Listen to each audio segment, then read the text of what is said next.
ಏನ್ ಮಾಡಿದ್ವಿ last class ನಲ್ಲಿ? ಸೈಕಲ್ಸ್ ಮಾತ್ರ ಆಗಿತ್ತಾ? Okay, we discussed about ecological pyramids, right? What are the different types of ecological pyramids? Pyramid of numbers, pyramid of biomass, pyramid of energy. We discussed about three types of pyramids. Okay, then we discussed about bioaccumulation, biomagnification ಬಗ್ಗೆ discuss ಮಾಡಿದ್ವಿ. Then we discussed about the nutrient recycling. We discussed about different types of nutrients recycling. ಯಾವ್ಯಾವ್ದು types? Perfect, imperfect, and gaseous sedimentary cycle. What are the examples for perfect cycles? Carbon cycle, water cycle, nitrogen cycle. What are the example for imperfect cycle? Phosphorus, sulfur, calcium. ಇವೆಲ್ಲವೂ ಕೂಡ imperfect cycles ಗೆ example. Okay, ಆ cycles ಅಲ್ಲಿ ನಿಮ್ಗೆ question ಈಸಿಯಾಗಿ mains ಅಲ್ಲೂ ಬರುತ್ತೆ, prelims ಅಲ್ಲೂ ಬರುತ್ತೆ. ಸ್ವಲ್ಪ ಫೋಕಸ್ ಮಾಡಿ ಸೈಕಲ್ಸ್ ನಮಗೆ. Okay, next, what is ecosystem? What is ecosystem? It is a natural component in which biotic and abiotic components interact among themselves and interact with each other ಅಂತ ಹೇಳಿದ್ವಿ. Okay, ಅದನ್ನ ecosystem ಅಂತ ಕರೆದಿದ್ವಿ. What are the different types of ecosystem? Aquatic ecosystem, terrestrial ecosystem, ಈ ತರ different types of ecosystem ನ ಹೆಸರು ಮಾತ್ರ ತಿಳ್ಕೊಂಡಿದ್ವಿ. ಈಗ ಆ ಎಕೋಸಿಸ್ಟಮ್ ನ ಸ್ಟಡಿ ಮಾಡೋಣ. Okay, ecosystem. A natural ecosystem is an assemblage of plants and animals which functions as a unit and is capable of maintaining its identity. There are two categories of ecosystem. One is the terrestrial ecosystem, which is also called as biome, and aquatic ecosystem. Mainly, there are two types of ecosystem. One is terrestrial ecosystem, which is also called as biome, and second type of ecosystem, that is the aquatic ecosystem. First, we are going to discuss about the terrestrial ecosystem, that is biomes.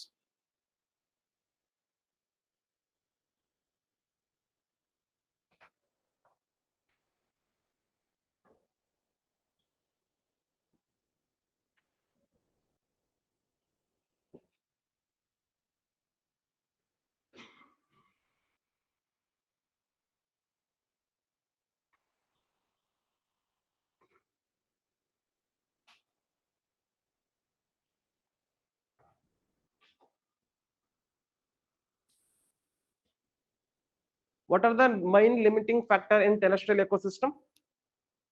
ಯಾವುದು limiting factors? Temperature and humidity ಅಂತ ಹೇಳಿದ್ವಲ್ವಾ, water ಮತ್ತೆ temperature ಅಂತ ಹೇಳಿದ್ವಿ. Availability of the water and temperature are the main limiting factors in the terrestrial ecosystem. Okay, the terrestrial part of the biosphere is divisible into enormous regions known as biomes. Okay, terrestrial ecosystem ಅಂದ್ರೆ ಏನು? Land ಮೇಲೆ ಇರ್ತಕ್ಕಂಥ ecosystem ನ ನಾವು terrestrial ecosystems ಅಂತ ಕರಿತೀವಿ. ಈ terrestrial part of the earth ನ we can divide it into enormous regions which are called as biomes. Okay, ಈ terrestrial part of the earth ನ ನಾವು ಬಯೋಮ್ಸ್ ಆಗಿ ಡಿವೈಡ್ ಮಾಡ್ತಾ ಇದೀವಿ. ಏನು biomes? on the basis of what we are going to divide biomes means on the basis of existing climate. ಯಾವ ತರ ಅಲ್ಲಿ ಕ್ಲೈಮೇಟ್ ಇದೆ, ಯಾವ ತರ ವೆದರ್ ಇದೆ ಅನ್ನೋದ್ಮೇಲೆ. ಕ್ಲೈಮೇಟ್ ವೆದರ್ ಏನ್ರ ಮೇಲೆ ಡಿಪೆಂಡ್ ಆಗುತ್ತೆ? Again temperature and availability of the water. Okay, on the basis of these limiting factor we are going to classify the terrestrial part of the earth into different biomes. No two biomes are alike. Okay, ಎರಡು biomes ನಿಮಗೆ same ಇರೋದಿಲ್ಲ. ಯಾಕಂದ್ರೆ ಅಲ್ಲಿರ್ತಕ್ಕಂಥ temperature ಮತ್ತೆ availability of the water ಅಲ್ಲಿ there is a difference characterized by the distinct climate, that is precipitation and temperature mainly. and ಮತ್ತೆ climate ಬೇರೆ ಇದೆ, ಟೆಂಪರೇಚರ್ ಬೇರೆ ಇದೆ, ಅವೈಲಬಿಲಿಟಿ ಆಫ್ ದ ವಾಟರ್ ಬೇರೆ ಇದ್ದಾಗ ಸೇಮ್ ಟೈಪ್ ಆಫ್ ವೆಜಿಟೇಷನ್ ಇರುತ್ತಾ? ನಿಮ್ಗೆ ಚೆನ್ನಾಗಿ ನೀರ್ ಸಿಗೋ ತರ ಕೆಲವೊಂದ್ ತರ ಪ್ಲಾಂಟ್ಸ್ ಬೆಳೆಯುತ್ತೆ. ಎಲ್ಲಿ ವಾಟರ್ ಸರಿಯಾಗಿ ಅವೈಲಬಿಲಿಟಿ ಇರೋದಿಲ್ವೋ, ಸ್ಕ್ಯಾರ್ಸಿಟಿ ಇರುತ್ತೋ ಅಲ್ಲಿ ಬೇರೆ ತರ ಪ್ಲಾಂಟ್ಸ್ ಬೆಳೀತಾ ಹೋಗುತ್ತೆ. That's why if there is a change in climate and there is change in vegetation also. Climate change ಆದಂಗೆ ನಮ್ಗೆ ವೆಜಿಟೇಷನ್ ಕೂಡ ಚೇಂಜ್ ಆಗ್ಲೇಬೇಕು. Okay, no two biomes are alike. they are characterized by the distinct climate. What is distinct climate? That is the difference in precipitation and temperature mainly. and climate difference ಇರೋದ್ರಿಂದ ನಿಮ್ಗೆ vegetation ಬೇರೆ ಇರುತ್ತೆ, animal life ಬೇರೆ ಇರುತ್ತೆ, general ಆಗಿ soil type ಕೂಡ ಬೇರೆ ಇರುತ್ತೆ ಅಲ್ವಾ? ನಿಮ್ಗೆ ಗೊತ್ತು, ಎಲ್ಲಿ ನಿಮ್ಗೆ ಟೆಂಪರೇಚರ್ ಜಾಸ್ತಿ ಇರುತ್ತೋ, ಎಲ್ಲಿ ಅವೈಲಬಿಲಿಟಿ ಆಫ್ ದ ಮಾಯಿಶ್ಚರ್ ಜಾಸ್ತಿ ಇರುತ್ತೋ ಅಲ್ಲಿ ಮೈಕ್ರೋಬಿಯಲ್ ಆಕ್ಷನ್ ಕಡಿಮೆ ಇರುತ್ತೋ ಜಾಸ್ತಿ ಇರುತ್ತಾ?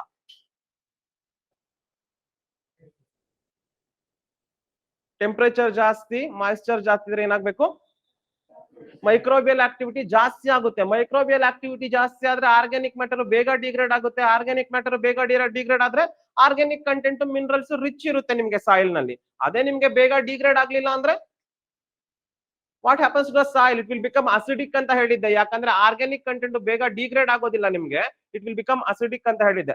ಅಂದ್ರೆ ಕ್ಲೈಮೇಟ್ ಚೇಂಜ್ ಇದ್ರೆ ವೆಜಿಟೇಷನ್ ಚೇಂಜ್ ಇರುತ್ತೆ, ಅನಿಮಲ್ಸ್ ಚೇಂಜ್ ಇರುತ್ತೆ, ಅಂಡ್ ಈವನ್ ಸಾಯಿಲ್ ಟೈಪ್ ಕೂಡ ಚೇಂಜ್ ಇರುತ್ತೆ. Okay, right down this things.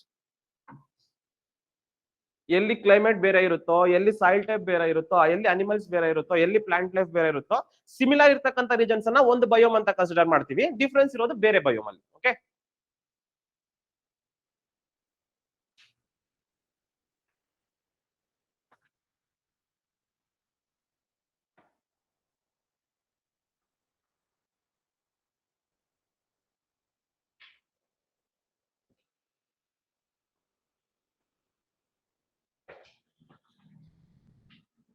this is the difference in different biomes. One, climate, vegetation, animals, and general soil type.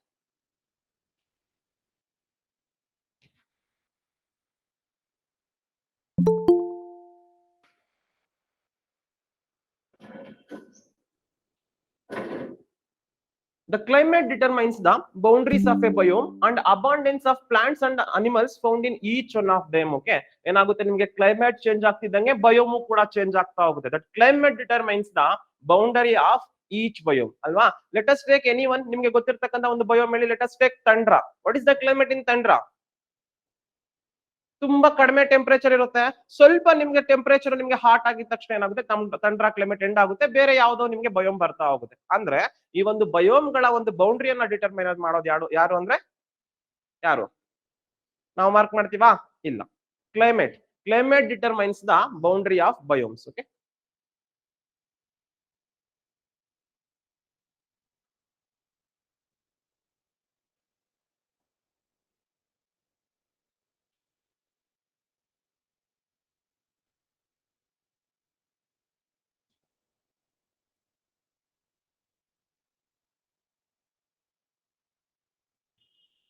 Okay.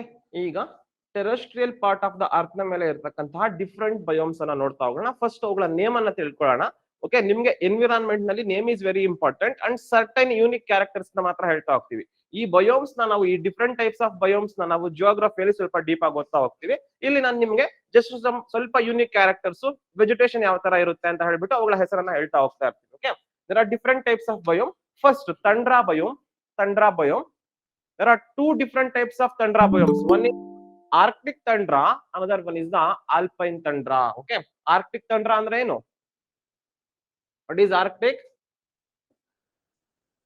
ಏನು ನಿಮ್ಗೆ earth ನ poles ಅಲ್ಲಿ exist ಆಗುತ್ತೆ ಅಲ್ವಾ, north pole ಅಲ್ಲಿ, south ಅಲ್ಲಿ, ಇಲ್ಲಿ ಎಕ್ಸಿಸ್ಟ್ ಆಗ್ತಕ್ಕಂತಹ ಒಂದು ತಂಡ್ರಾ ಬಯೋಮ್ ನ ನಾವು ಆರ್ಕ್ಟಿಕ್ ತಂಡ್ರಾ ಅಂತ ಕರಿತೀವಿ. ಅದೇ ತರ ಸೇಮ್ ಕ್ಲೈಮೇಟ್ ನಿಮ್ಗೆ ಮೌಂಟೇನ್ಸ್ ನ, ದೊಡ್ಡ ಮೌಂಟೇನ್ಸ್ ನ ಟಿಪ್ ನಲ್ಲಿ ಎಕ್ಸಿಸ್ಟ್ ಆಗುತ್ತೆ.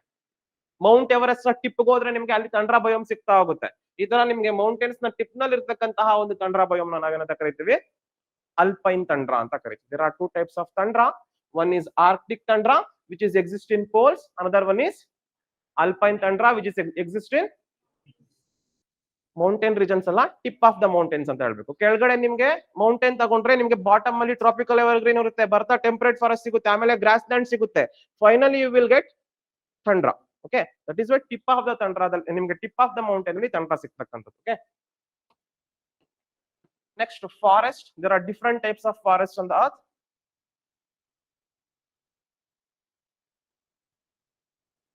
ಟೈಗಾ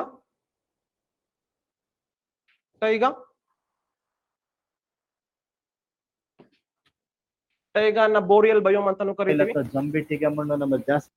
ಆರ್ ಎವರ್ಗ್ರೀನ್ ಕಾನಿಫರಸ್ ಫಾರೆಸ್ಟ್ ಅಂತಾನು ಕರಿತೀವಿ. Evergreen coniferous forests. Next biome is temperate deciduous biome. What is deciduous?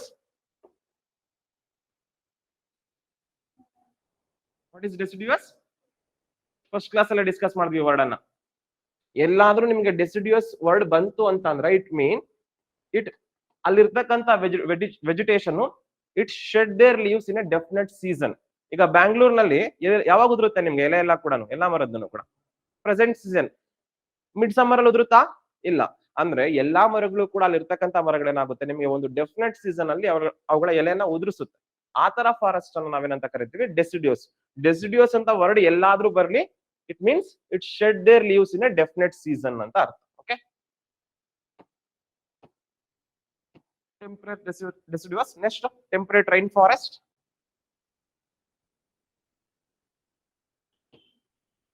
Next subtropical deciduous biome.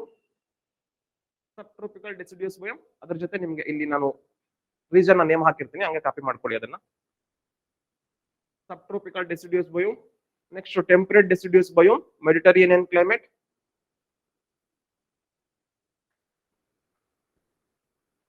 Tropical deciduous. Tropical deciduous. Next savanna. Savanna. Next tropical rain forest. These are the different forest biomes. Okay, ಯಾವ್ಯಾವ್ದು? Starting from taiga, temperate deciduous biome which is British type. Next temperate rain forest biome. Next subtropical deciduous biome. Next temperate deciduous, that is Mediterranean climate, different thing. Then tropical deciduous biome, savanna biome, next tropical rainforest biome. These are the different forest biomes on the earth. Next, different grassland biomes.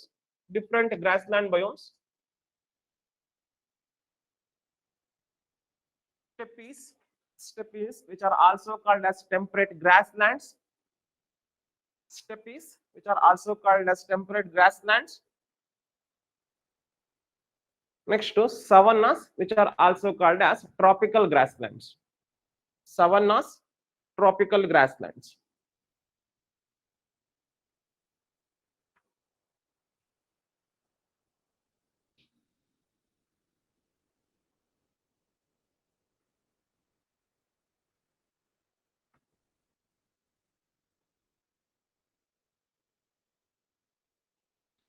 Okay, next is the desert biomes. Desert biomes ಅಲ್ಲಿ ನಮಗೆ ಎರಡು ತರ deserts ಬರುತ್ತೆ.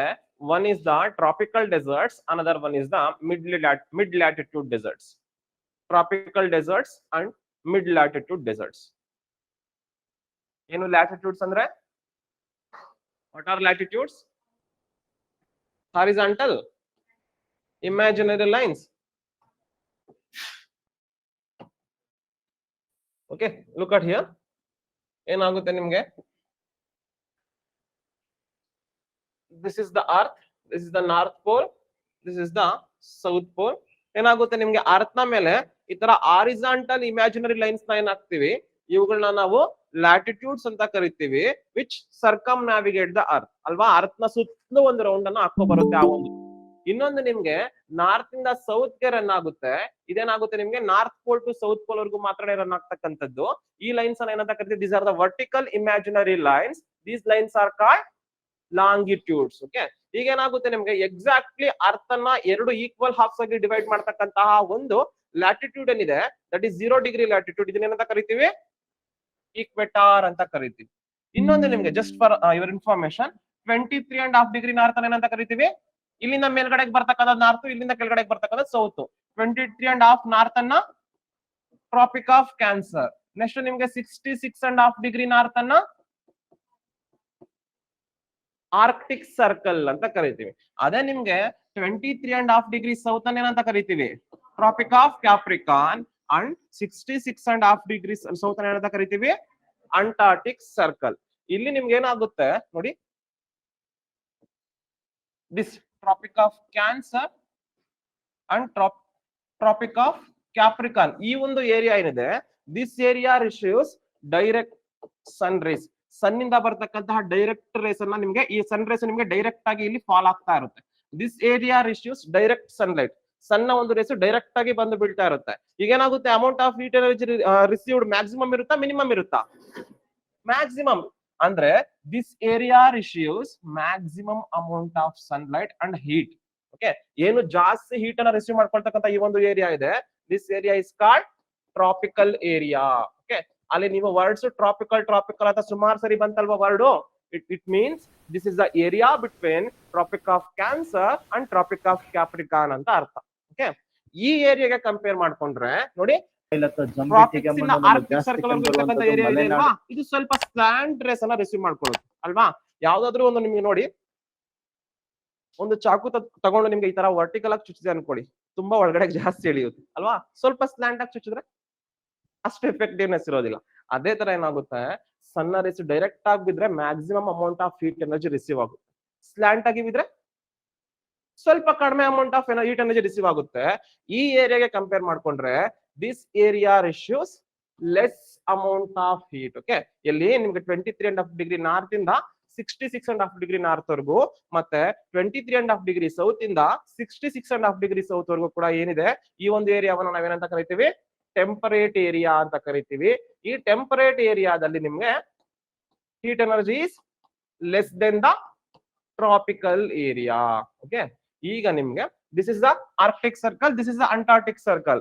ನೋಡಿ, ಇಲ್ಲಿಂದ ನಿಮ್ಗೆ ಸನ್ radiations ಇನ್ನೂ slant ಆಗಿ ಬೀಳ್ತಿದ್ಯಾ, ಇನ್ನೂ ಸ್ಲಾಂಟ್ ಆಗಿ ಬೀಳ್ತಿದೆ ಅಂತಂದ್ರೆ amount of heat energy received is much lesser. Okay, ಈಗ ಏನಾಗುತ್ತೆ, ಈ ಎರಡೂ ಏರಿಯಾಗೆ ಕಂಪೇರ್ ಮಾಡ್ಕೊಂಡ್ರೆ ಈ ಏರಿಯಾ ಇನ್ನೂ ತುಂಬಾ ಕಡಿಮೆ ಅಮೌಂಟ್ ಆಫ್ ಎನರ್ಜಿನ, ಹೀಟ್ ಎನರ್ಜಿನ ರಿಸೀವ್ ಮಾಡ್ಕೊಳ್ಳುತ್ತೆ.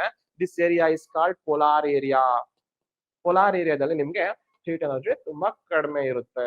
Okay, clear. ಈ ಏರಿಯಾದಲ್ಲಿ ನಿಮ್ಗೆ ತುಂಬಾ ಪೋಲ್ಸ್ ಅಲ್ಲಿ ನಿಮ್ಗೆ ತಂಡ್ರಾ ಬರುತ್ತೆ. ತಂಡ್ರಾ ಇಂದ ಕೆಳಗಡೆ ಬಂದ್ರೆ ಟೈಗಾ ಬರುತ್ತೆ. ಟೈಗಾ ಇಂದ ಕೆಳಗಡೆ ಬಂದ್ರೆ ಟೆಂಪರೇಟ್ ಬರುತ್ತೆ. ಟೆಂಪರೇಟ್ ಇಂದ ಕೆಳಗಡೆ ಬಂದ್ರೆ ಟ್ರಾಪಿಕಲ್ ಬರ್ತಾವ. ತಂಡ್ರಾ, ಟೈಗಾ, ಟೆಂಪರೇಟ್, ಟ್ರಾಪಿಕಲ್, ಈ ತರ ನಿಮ್ಗೆ ನೆನಪಿರ್ಬೇಕು. ನಾರ್ದರ್ನ್ ಮೋಸ್ಟ್ ಅಲ್ಲಿ, ಸದರ್ನ್ ಮೋಸ್ಟ್ ಅಲ್ಲಿ ಬರೋದು ಯಾವುದು, ತಂಡ್ರಾ. ಅದಾದ್ಮೇಲೆ ಬರ್ತಕ್ಕಂಥದ್ದು ಟೈಗಾ, ಅದಾದ್ಮೇಲೆ ಬರ್ತಕ್ಕಂಥದ್ದು ಟೆಂಪರೇಟ್, ಅದಾದ್ಮೇಲೆ ಬರ್ತಕ್ಕಂಥದ್ದು ಟ್ರಾಪಿಕಲ್. ಓಕೆ,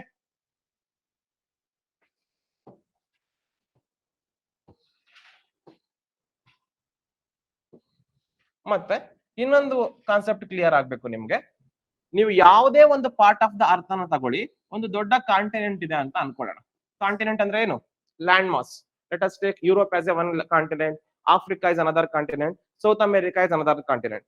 ಈ ಕಾಂಟಿನೆಂಟ್ ಅಲ್ಲಿ ಯಾವಾಗ್ಲೂ ಕೂಡ ಈಸ್ಟ್ ಸೈಡ್ ಅಲ್ಲಿ ನಿಮ್ಗೆ the amount of rainfall is maximum. ಯಾಕೆ ಅಂತ ಜಿಯೋಗ್ರಫಿಯಲ್ಲಿ ಗೊತ್ತಾಗುತ್ತೆ ನಿಮ್ಗೆ. The amount of rainfall is maximum in the east and minimum at the west. That's why ಯಾವಾಗ್ಲೂ ಕೂಡ ಒಂದು ಕಾಂಟಿನೆಂಟ್ ನ ಈಸ್ಟ್ ಸೈಡ್ ಅಲ್ಲಿ ನಿಮ್ಗೆ ಜಾಸ್ತಿ ಅಮೌಂಟ್ ಆಫ್ ರೈನ್ಫಾಲ್ ರಿಸೀವ್ ಆಗ್ತಾ ಇರುತ್ತೆ. ದಟ್ಸ್ ವೈ ಇಲ್ಲಿ ನಿಮ್ಗೆ ಡೆನ್ಸ್ ಫಾರೆಸ್ಟ್ ಇರುತ್ತೆ. ಓಕೆ, ಇಲ್ಲಿ ನಿಮ್ಗೆ ತುಂಬಾ minimum amount of rainfall receive ಆಗ್ತಾ ಇರುತ್ತೆ. ದಟ್ಸ್ ವೈ ನಿಮ್ಗೆ ಆಲ್ಮೋಸ್ಟ್ ಎಲ್ಲಾ ಕಾಂಟಿನೆಂಟ್ ನ ವೆಸ್ಟ್ ಸೈಡ್ ಅಲ್ಲಿ ನಿಮ್ಗೆ ಡೆಸರ್ಟ್ಸ್ ಇದೆ. ಡೆಸರ್ಟ್ಸ್ ಇದೆ. What is the reason sir ಅಂತಂದ್ರೆ, ಸುಮ್ನೆ ಓಷನ್ ಕರೆಂಟ್ಸ್ ಅಂತ ನೆನ್ಪಿಟ್ಕೊಂಡಿರಿ. ಓಷನ್ ಕರೆಂಟ್ಸ್ ಅಂತ ಜಿಯೋಗ್ರಫಿಯಲ್ಲಿ ಟಾಪಿಕ್ ಬರುತ್ತೆ, ಅವಾಗ ಎಕ್ಸ್ಪ್ಲೈನ್ ಮಾಡ್ತೀನಿ ನಾನು. Due to the ocean currents, ಇಲ್ಲಿ ಕೋಲ್ಡ್ ಓಷನ್ ಕರೆಂಟ್ಸ್ ಇರುತ್ತೆ, ಇಲ್ಲಿ ವಾರ್ಮ್ ಓಷನ್ ಕರೆಂಟ್ಸ್ ಇರುತ್ತೆ. That's why east part of the continent will get maximum amount of rainfall and west part of the continent will get minimum amount of the rainfall. Okay, ಈಗ ನೀವೇ ಹೇಳಿ, earth ಈಕ್ವೆಟಾರ್, ಈಕ್ವೆಟಾರ್ ಇಂದ north ಕಡೆಗೆ ಹೋಗ್ತಾ ಇದ್ದಂಗೆ temperature ಏನಾಗುತ್ತೆ, ಕಮ್ಮಿ ಆಗುತ್ತೆ. ಈಕ್ವೆಟಾರ್ ಇಂದ ಸೌತ್ ಕಡೆಗೆ ಹೋಗ್ತಿದ್ದಂಗೆ ಟೆಂಪರೇಚರ್ ಏನಾಗುತ್ತೆ, ಕಡಿಮೆ ಆಗುತ್ತೆ. ಪೋಲ್ ಕಡೆಯಿಂದ ಈಕ್ವೆಟಾರ್ ಕಡೆಗೆ ಬರ್ತಿದ್ರೆ ಟೆಂಪರೇಚರ್ ಏನಾಗುತ್ತೆ, ಜಾಸ್ತಿ ಆಗುತ್ತೆ. ಪೋಲ್ ಕಡೆಯಿಂದ ಈಕ್ವೆಟಾರ್ ಬರ್ತಿದ್ರೆ ಟೆಂಪರೇಚರ್ ಜಾಸ್ತಿ ಆಗುತ್ತೆ. One thing. ಅನದರ್ ಥಿಂಗ್, ನೀವು ಈ ಒಂದು ಕಾಂಟಿನೆಂಟ್ ನಲ್ಲಿ ಈಸ್ಟ್ ಇಂದ ವೆಸ್ಟ್ ಗೆ ಹೋಗ್ತಾ ಇದ್ರೆ ಏನಾಗುತ್ತೆ, rainfall availability of the moisture ಕಡಿಮೆ ಆಗುತ್ತೆ, ರೈನ್ಫಾಲ್ ಕಮ್ಮಿ ಆಗುತ್ತೆ. ಇಷ್ಟು ಜನರಲ್ ಐಡಿಯಾ ಇದ್ರೆ ನೀವು ಯಾವ್ಯಾವ ಪಾರ್ಟ್ ನಲ್ಲಿ ಯಾವ್ಯಾವ ತರ ಬಯೋಮ್ ಇದೆ ಅನ್ನೋದು ಒಂದು ಐಡಿಯಾ, ಜನರಲ್ ಅಂಡರ್ಸ್ಟ್ಯಾಂಡಿಂಗ್ ಬಂದ್ಬಿಡುತ್ತೆ ನಿಮ್ಗೆ. ಓಕೆ,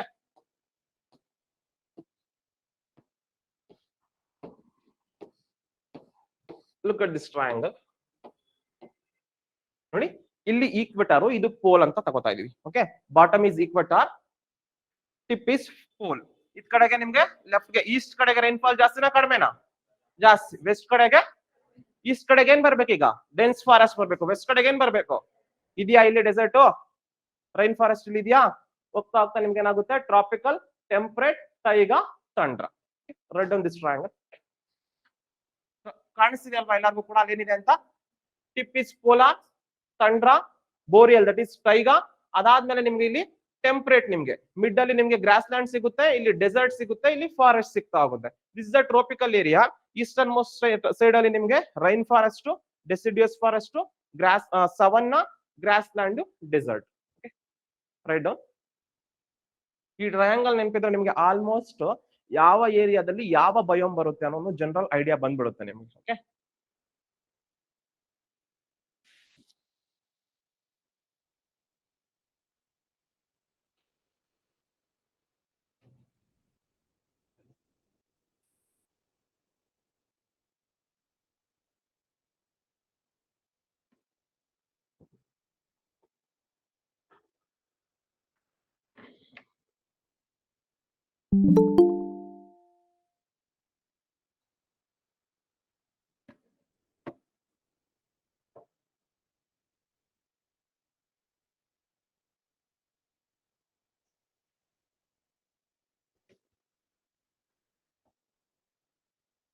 ಎಂಕ್ವೈರಿ ಕಲ್ಚರ್ ಎಂಕ್ವೈರಿ ದಿನ ಇದ್ದಂಗಿಲ್ಲ ಎಂಕ್ವೈರಿ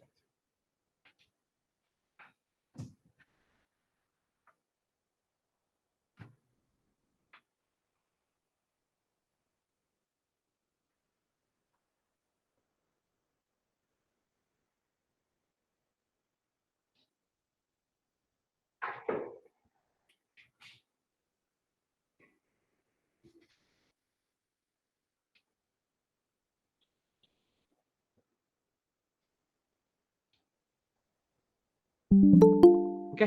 ಈ ಟ್ರಯಾಂಗಲ್ ಯಾವಾಗ್ಲೂ ನಿಮ್ಗೆ ಕಣ್ಮುಂದೆ ಇರಬೇಕು. ಜಸ್ಟ್ ಈ ಟ್ರಯಾಂಗಲ್ ನೆನ್ಪಿಟ್ಕೊಂಡ್ರೆ ನಿಮ್ಗೆ ಬಯೋಮ್ ಬಗ್ಗೆ ಒಂದು ಜನರಲ್ ಅಂಡರ್ಸ್ಟ್ಯಾಂಡಿಂಗ್ ಇರುತ್ತೆ. ಕಂಪ್ಲೀಟ್ಲಿ ಡೀಪ್ ಅಂಡರ್ಸ್ಟ್ಯಾಂಡಿಂಗ್ ಇಲ್ಲದೆ ಇದ್ರೂ ಕೂಡ ಜನರಲ್ ಅಂಡರ್ಸ್ಟ್ಯಾಂಡಿಂಗ್ ನ ಬಗ್ಗೆ ಅಂಡರ್ಸ್ಟ್ಯಾಂಡಿಂಗ್ ನ ಮೇಲೆ ಆನ್ಸರ್ ಮಾಡುವಂತ ಕ್ವಶನ್ಸ್ ಕೂಡ ಬರುತ್ತೆ. ಅದಕ್ಕೆ ನಿಮ್ಗೆ ಈ ಟ್ರಯಾಂಗಲ್ ನೆನ್ಪಿರ್ಬೇಕು ಯಾವಾಗ್ಲೂ ಕೂಡ. ಓಕೆ, ಅಥವಾ ಪಿರಮಿಡ್ ಏನ್ ಬೇಕಾದ್ರೂ ಅನ್ಕೊಳ್ಳಿ. ಇದನ್ನು ಟ್ರಯಾಂಗಲ್ ಪಿರಮಿಡ್ ಇದು ಗೊತ್ತಿಲ್ಲ ಸರ್. 2D ಅಲ್ಲಿ ಕಾಣಿಸ್ತಿದೆ, 3D ಅಲ್ಲಿ ತೋರಿಸಿ ಆಮೇಲೆ ಹೇಳ್ತೀವಿ ಅಂತೀರಾ.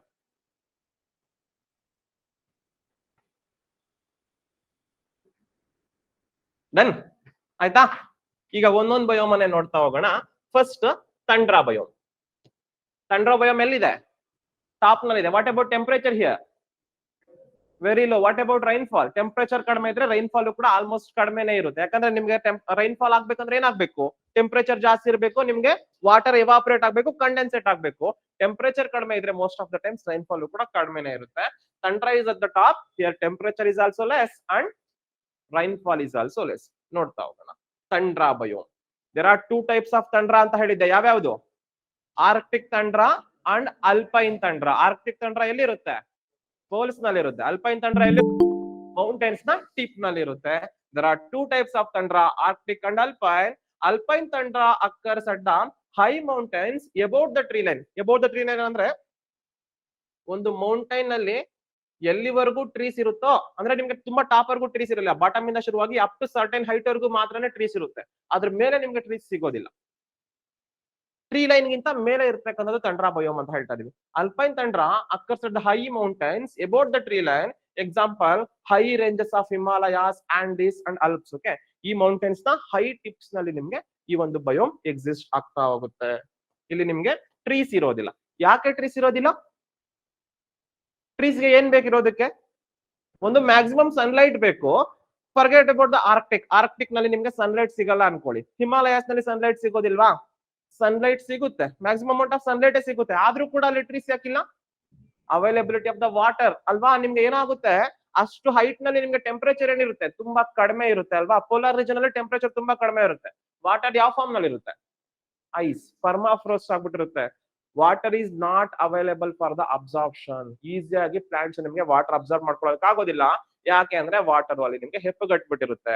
Due to the permafrost there are no trees there. Okay, why there are no trees in the alpine tundra biome ಅಂದ್ರೆ ಡ್ಯೂ ಟು ದ ಪರ್ಮಾಫ್ರೋಸ್ಟ್. ಅಲ್ಲಿ ವಾಟರ್ ಎಲ್ಲ ಕೂಡ ನಿಮ್ಗೆ frost ಆಗ್ಬಿಟ್ಟಿರುತ್ತೆ.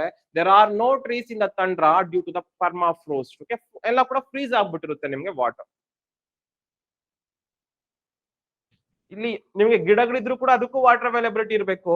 The lowest form of vegetation like mosses, lichens are sparsely found on the bare rocks. ಎಂತಹ vegetation ಇರುತ್ತೆ, ಎಂತಹ plants ಇರುತ್ತೆ ಇಲ್ಲಿ ಅಂತಂದ್ರೆ lowest form. Okay, lichens, mosses ಇವು ಇರುತ್ತೆ ಇಲ್ಲಿ.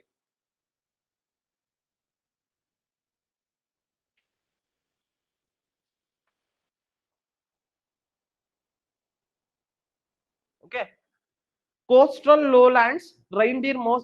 On the coastal lowlands, reindeer moss which provides the only pasturage for the reindeers. Okay, ಈ ತಂಡ್ರಾ ಏರಿಯಾದಲ್ಲಿ ಕೋಸ್ಟಲ್ ಏರಿಯಾಗೆ ಹೋದಾಗ, ಕೋಸ್ಟಲ್ ಏರಿಯಾ ಅಂದ್ರೆ ಏನು? ಸಮುದ್ರದ ಹತ್ರ ಹೋದಾಗ ಏನಾಗುತ್ತೆ ನಿಮ್ಗೆ ಕಂಪೇರೇಬಲಿ ಲ್ಯಾಂಡ್ ಗೆ ಕಂಪೇರ್ ಮಾಡ್ಕೊಂಡ್ರೆ ಓಷನ್ ಸ್ವಲ್ಪ ವಾರ್ಮ್ ಇರುತ್ತೆ ತಂಡ್ರಾ ಏರಿಯಾದಲ್ಲಿ. ಡ್ಯೂ ಟು ಓಷನ್ ಕರೆಂಟ್ಸ್ ಅಂತ ಮತ್ತೆ ಹೇಳ್ತೀನಿ. ಓಷನ್ ಕರೆಂಟ್ಸ್ ಅಂದ್ರೆ ಏನಂದ್ರೆ ಜಿಯೋಗ್ರಫಿಯಲ್ಲಿ ಅರ್ಥ ಆಗುತ್ತೆ ನಿಮ್ಗೆ. ಡ್ಯೂ ಟು ಓಷನ್ ಕರೆಂಟ್ಸ್ ಏನಾಗುತ್ತೆ, ಕಂಪೇರೇಬಲಿ ಓಷನ್ಸ್ ಸ್ವಲ್ಪ ವಾರ್ಮ್ ಇರುತ್ತೆ.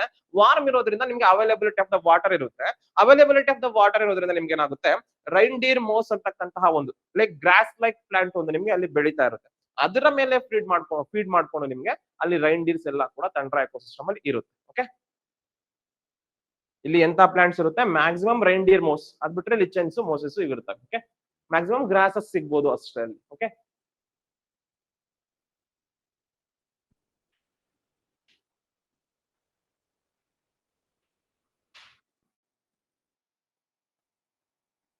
then In the summers, birds migrates north to prey on the numerous insects which emerge when the snow thaws. Okay, ಏನಾಗುತ್ತೆ ಸಮ್ಮರ್ ನಲ್ಲಿ, ಸಮ್ಮರ್ ಏರಿಯಾ ಬಂದ್ರೆ ನಿಮಗೆ ಸ್ವಲ್ಪ ಕರಗುತ್ತಾ, ಸ್ವಲ್ಪ ಟೆಂಪರೇಚರ್ ಜಾಸ್ತಿ ಆಗುತ್ತಾ. ಥಾಯಿಂಗ್ ಅಂದ್ರೆ ಏನು? THAWING. ಥಾಯಿಂಗ್ ಅಂದ್ರೆ melting of ice is called thawing. Okay, ಏನಾಗುತ್ತೆ ಸಮ್ಮರ್ ನಲ್ಲಿ ನಿಮ್ಗೆ ಸ್ವಲ್ಪ ಥಾಯಿಂಗ್ ಆಗೋದ್ರಿಂದ ಏನಾಗುತ್ತೆ ನಿಮ್ಗೆ ಅಲ್ಲಿ ಸ್ವಲ್ಪ ಅಲ್ಲಿ ಲಾಸ್ಟ್ ಇಯರ್ದು ನಿಮ್ಗೆ ಇನ್ಸೆಕ್ಟ್ಸ್ ನ ಒಂದು ಎಗ್ಸ್ ಎಲ್ಲ ಕೂಡ ಹ್ಯಾಚ್ ಆಗುತ್ತೆ, ಸ್ವಲ್ಪ ಇನ್ಸೆಕ್ಟ್ಸ್ ಎಲ್ಲ ಕೂಡ ಸಿಗೋಕ್ ಶುರುವಾಗುತ್ತೆ ಅಲ್ಲಿ. ಆ ಇನ್ಸೆಕ್ಟ್ಸ್ ನ ಫೀಡ್ ಆಗೋದಕ್ಕೆ ನಿಮ್ಗೆ ಸಮ್ಮರ್ ಟೈಮ್ ನಲ್ಲಿ ಬರ್ಡ್ಸ್ ಎಲ್ಲ ಕೂಡ ಆ ಒಂದು ಏರಿಯಾಗೆ ಮೈಗ್ರೇಟ್ ಆಗ್ತಾ ಹೋಗುತ್ತೆ.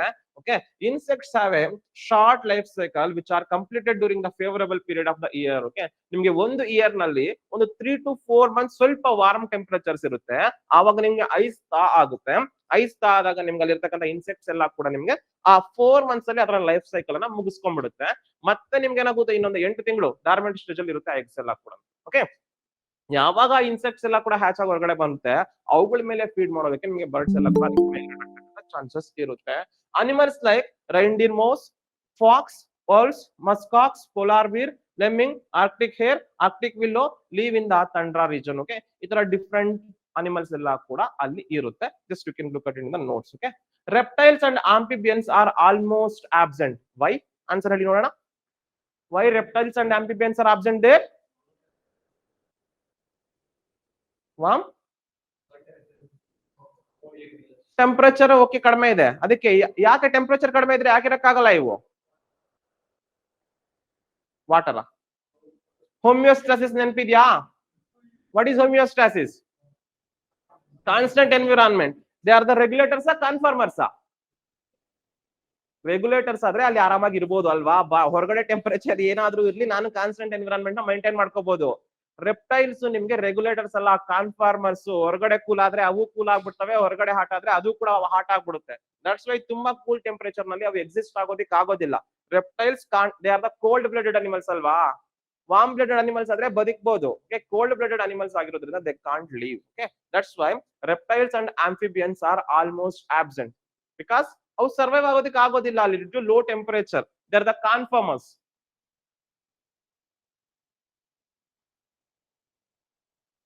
ಓದ್ತಾ ಇಲ್ಲ ಅನ್ನಂಗಾಯ್ತು ಮನೆಗೆ ಹೋದ್ಮೇಲೆ ನೋಡ್ಸೋಣ ಅಲ್ವಾ, ಹೇಳಿದಿನಲ್ವಾ. ಓದ್ಲಿಲ್ಲ ಅಂದ್ರೆ ಮರ್ತೋಗಿ ಬಿಲ್ಡಿಂಗ್ಸ್ ಅಷ್ಟೇ.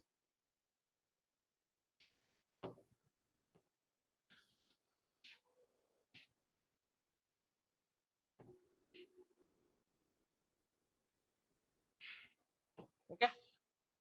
Mammals have a large body size and small tail and ear to avoid the loss of heat from the surface. They are protected from the chillness by the presence of the okay, ಇಲ್ಲಿ plants ಬಗ್ಗೆ ಇದೆ, ಸಾರಿ ಏನೋ miss ಆಗಿದೆ ಇಲ್ಲಿ. It is about the plants. Thick cuticle. ಕೆಲವೊಂದ್ಸರಿ ಏನಾಗುತ್ತೆ ಅಲ್ಲಿರ್ತಕ್ಕಂಥ ಹೇಳಿದ್ನಲ್ವಾ, ಮೊಸೆಸ್, ರೈನ್ಡಿಯರ್ mouse ಇವೆಲ್ಲ ಕೂಡ ಇರುತ್ತೆ ಅಲ್ವಾ, ಅದಕ್ಕೆ ನಿಮ್ಗೆ ಒಂದು ಥಿಕ್ ಕ್ಯೂಟಿಕಲ್ ಇರ್ಬೋದು. ಮತ್ತೆ ನಿಮ್ಗೆ epidermal hair. What is epidermal hair? Heat ಇಂದ ಬಚಾವ್ ಆಗೋದಕ್ಕೆ. ನೀವು ಇದು ಅನಿಮಲ್ಸ್ ಅಲ್ಲಿ ತಗೊಳ್ಳಿ, ಅನಿಮಲ್ಸ್ ನಲ್ಲಿ ನಿಮ್ಗೆ ಯಾವ ಅನಿಮಲ್ ಇರುತ್ತೆ ತಂಡ್ರಾ ರೀಜನ್ ಅಲ್ಲಿ? Polar beer. ಹೆಂಗಿರುತ್ತೆ ಅದಕ್ಕೆ? ಸ್ಕಿನ್ ಕಾಣಿಸ್ತಿರುತ್ತಾ ಇಲ್ಲ ಕಂಪ್ಲೀಟ್ ಆಗಿ ಫರ್ ಕಾಣಿಸ್ತಿರುತ್ತಾ? ಫರ್ ಇರುತ್ತೆ. ಯಾಕೆ? To protect from the coldness. Okay, mammals have a large body size and small tail and ear to avoid the loss of heat. ನಾನು ಹೇಳಿದೆ ಅಲ್ಲಿರ್ತಕ್ಕಂಥ ಅನಿಮಲ್ಸ್ ಗೆಲ್ಲ ಕೂಡ ಬಾಡಿ ಓಪನಿಂಗ್ಸ್ ತುಂಬಾ ಸಣ್ಣ ಸಣ್ಣ ಇರುತ್ತೆ, ಕಣ್ಣಿರ್ಬೋದು, ಕಿವಿ ಇರ್ಬೋದು. ಯಾಕೆ? To avoid the loss of heat. ನೆನಪಿದೆ ಅಲ್ವಾ? What is Allen's rule? Allen's rule, equator ಇಂದ ಪೋಲ್ ಕಡೆಗೆ ಹೋಗ್ತಾ ಇದ್ದಂಗೆ ನಿಮ್ಗೆ ಅನಿಮಲ್ಸ್ ನ ಲಿಮ್ಸ್ ಏನಿದೆ ಅವೆಲ್ಲ ಕೂಡ ಸಣ್ಣ ಸಣ್ಣದಾಗ್ತಾ ಇರುತ್ತೆ. ಅಥವಾ ಪೋಲ್ ಕಡೆಯಿಂದ ಈಕ್ವೆಟರ್ ಗೆ ಬರ್ತಾ ಇದ್ರೆ ಅನಿಮಲ್ಸ್ ನ ಲಿಮ್ಸ್ ದೊಡ್ಡದಾಗ್ತಾ ಇರುತ್ತೆ. ಎಲಿಫೆಂಟ್ ಯಾವ ಟೈಪ್ ಆಫ್ ಅನಿಮಲ್? ಟ್ರಾಪಿಕಲ್ ತಂಡ್ರಾನ? ಟ್ರಾಪಿಕಲ್, ಅದಕ್ಕೆ ದೊಡ್ಡ ದೊಡ್ಡ ಕಿವಿ ಇದೆ. ಅದೇ ಪೋಲಾರ್ ಬೀರು ತಂಡ್ರಾ, ಸಣ್ಣ ಸಣ್ಣ ಕಿವಿ ಇದೆ. That is the ಅಲೆನ್ಸ್. ಇಲ್ಲಿ ನಿಮ್ಗೆ ಇದ್ರೆ ಕೆಲವೊಂದು ಸ್ಮಾಲ್ ಟೈಪ್ ಆಫ್ ಪ್ಲಾಂಟ್ಸ್ ಇರುತ್ತೆ, ಅದ್ ಬಿಟ್ರೆ ಸ್ವಲ್ಪ ಮ್ಯಾಮಲ್ಸ್ ಈ ತರ ಅನಿಮಲ್ಸ್ ಬದುಕಬಹುದು. ರೆಪ್ಟೈಲ್ಸ್, ಆಂಫಿಬಿಯನ್ಸ್ ಎಲ್ಲ ಬದುಕೋದಕ್ಕೆ ಆಗೋದಿಲ್ಲ tundra region. This is the unique characters of the tundra region.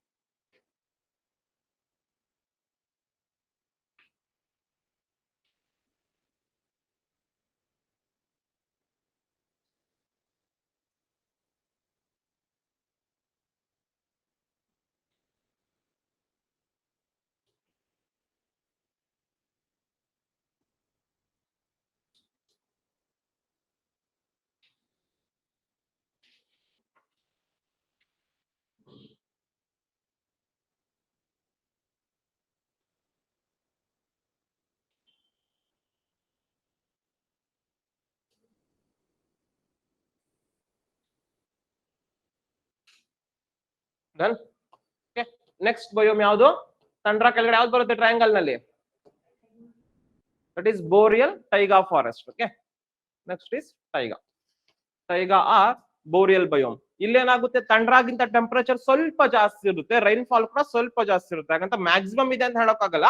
ತಂಡ್ರಾಗೆ compare ಮಾಡ್ಕೊಂಡ್ರೆ ಟೆಂಪರೇಚರ್ ಮತ್ತೆ availability of the moisture improve ಆಗಿರುತ್ತೆ. Okay, taiga boreal forest soils are characterized by the podzolz and are rather poor. This is because okay, ಇಲ್ಲಿರ್ತಕ್ಕಂತ soils ಅನ್ನ ನಾವು ಪಾಡ್ಜಾಲ್ಸ್ ಅಂತ ಕರಿತೀವಿ. ಪಾಡ್ಜಾಲ್ಸ್. Okay, ಏನು ನಿಮ್ಗೆ ಪಾಡ್ಜಾಲ್ಸ್ ಅಂದ್ರೆ ಅಂತ ಒಂದು ನಿಮ್ಗೆ ಕೋಲ್ಡ್ ಎನ್ವಿರಾನ್ಮೆಂಟ್ ನಲ್ಲಿ ವೆದರಿಂಗ್ ನಿಮ್ಗೆ ಈಸಿನಾ ಇಲ್ಲ ಅಂದ್ರೆ ಕಷ್ಟನಾ? ನಿಮ್ಗೆ ಜಿಯೋಗ್ರಫಿಯಲ್ಲಿ ನಿಮ್ಗೆ ಯಾವ್ದಾದ್ರು ಒಂದು ರಾಕ್ ನಿಮ್ಗೆ ಅದಷ್ಟಕ್ಕದೆ ನಿಮ್ಗೆ ಬೆಟ್ಟದಲ್ಲೆಲ್ಲ ಕೂಡ ದೊಡ್ಡ ದೊಡ್ಡ ರಾಕ್ಸ್ ಅನ್ನ ನೋಡಿರ್ತೀರಾ. ಯಾರಾದ್ರೂ ಹೊಡಿದೇ ಇದ್ರು ಕೂಡ ಒಂದು 100 ವರ್ಷ 200 ವರ್ಷ ಅಲ್ಲೇ ಇದ್ರೆ ರಾಕ್ ಏನಾಗುತ್ತೆ, ಸ್ವಲ್ಪನೇ ಬ್ರೇಕ್ ಆಗಿ ಬರ್ತಾ ಇರುತ್ತೆ. ಯಾಕೆ? Due to changes in the temperature. ಏನಾಗುತ್ತೆ, ನಿಮ್ಗೆ ತುಂಬಾ ಬಿಸಿಲು ಬಂದಾಗ ಅಲ್ಲಿರ್ತಕ್ಕಂತಹ ಒಂದು ರಾಕ್ ಪಾರ್ಟಿಕಲ್ಸ್ ಎಲ್ಲ ಕೂಡ ಎಕ್ಸ್ಪ್ಯಾಂಡ್ ಆಗ್ಬೇಕು, ಕೂಲ್ ಆದಾಗ ಕಾಂಟ್ರಾಕ್ಟ್ ಆಗ್ಬೇಕು. ಎಕ್ಸ್ಪ್ಯಾಂಡ್ ಕಾಂಟ್ರಾಕ್ಟ್ ಆಗ್ತಾ ಏನಾಗುತ್ತೆ, ಒಂದೊಂದು ಶೀಟ್ ನಿಮ್ಗೆ ಶೆಡ್ ಆಗ್ತಾ ಇರುತ್ತೆ. ಬಟ್ ಈ ಕೂಲ್ ಎನ್ವಿರಾನ್ಮೆಂಟ್ ಅಲ್ಲಿ ಏನಾಗುತ್ತೆ, ನಿಮ್ಗೆ ಆರ್ಗ್ಯಾನಿಕ್ ಮ್ಯಾಟರು ಬೇಗ ಡಿಕಂಪೋಸ್ ಆಗೋದಿಲ್ಲ, ಅದ್ರ ಜೊತೆಗೆ ರಾಕ್ಸ್ ಕೂಡ ಬೇಗ ವೆದರ್ ಆಗೋದಿಲ್ಲ. ಈಗ ರಾಕ್ಸ್ ಬೇಗ ವೆದರ್ ಆಗ್ಲಿಲ್ಲ ಅಂತಂದ್ರೆ ಸಾಯಿಲ್ ನಿಮ್ಗೆ ತಿನ್ನಿರುತ್ತಾ ಇಲ್ಲ ತಿಕ್ಕಿರುತ್ತಾ? ತುಂಬಾ ತಿನ್ನಾಗಿರುತ್ತೆ ಅಲ್ವಾ. ರಾಕ್ಸ್ ಚೆನ್ನಾಗಿ ನಿಮ್ಗೆ ವೆದರಿಂಗ್ ಎಲ್ಲ ಆಗ್ಬಿಟ್ಟು ಸ್ಮಾಲ್ ಮೆಟೀರಿಯಲ್ಸ್ ನ ಸಾಯಿಲ್ ನ ಕ್ರಿಯೇಟ್ ಮಾಡಿದ್ರೆ ಥಿಕ್ ಸಾಯಿಲ್ ಅನ್ನ ನೋಡ್ತೀರಾ ನೀವು. ಸರಿಯಾಗಿ ರಾಕ್ಸೇ ವೆದರ್ ಆಗ್ತಾ ಇಲ್ಲ ಅಂತಂದ್ರೆ the soil will B thin. ಅದ್ರ ಜೊತೆಗೆ ನಿಮ್ಗೆ ಇಲ್ಲಿ ಈಗ ಮರಗಳೆಲ್ಲ ಕೂಡ ಎಲೆಗಳನ್ನ ಉದುರಿಸಿರುತ್ತೆ. ಕೂಲ್ ಎನ್ವಿರಾನ್ಮೆಂಟ್ ಇದೆ, ಬೇಗ ಡಿಕಂಪೋಸ್ ಆಗುತ್ತಾ? ಬೇಗ ಡಿಕಂಪೋಸ್ ಆಗೋದಿಲ್ಲ. ಬೇಗ ಡಿಕಂಪೋಸ್ ಆಗ್ಲಿಲ್ಲ ಅಂತಂದ್ರೆ ನಿಮ್ಗೆ ಮಿನರಲೈಸೇಷನ್ ಆಗೋದಿಲ್ಲ, ಸಾಯಿಲ್ ನಿಮ್ಗೆ ರಿಚ್ ಇರೋದಿಲ್ಲ, ಬರೀ ಆರ್ಗ್ಯಾನಿಕ್ ಮೆಟೀರಿಯಲ್ ಕ್ರಿಯೇಟ್ ಆಗುತ್ತೆ. ಆರ್ಗ್ಯಾನಿಕ್ ಮೆಟೀರಿಯಲ್ ಇದ್ರೆ ನಾನು ನಿಮ್ಗೆ ಸಾಯಿಲ್ ಅಸಿಡಿಕ್ ಇರುತ್ತೆ ಅಂತ ಹೇಳಿದ್ನ, ಬೇಸಿಕ್ ಇರುತ್ತೆ ಅಂತ ಹೇಳಿದ್ನ? ಅಸಿಡಿಕ್ ಆಗುತ್ತೆ due to the presence of humic acid.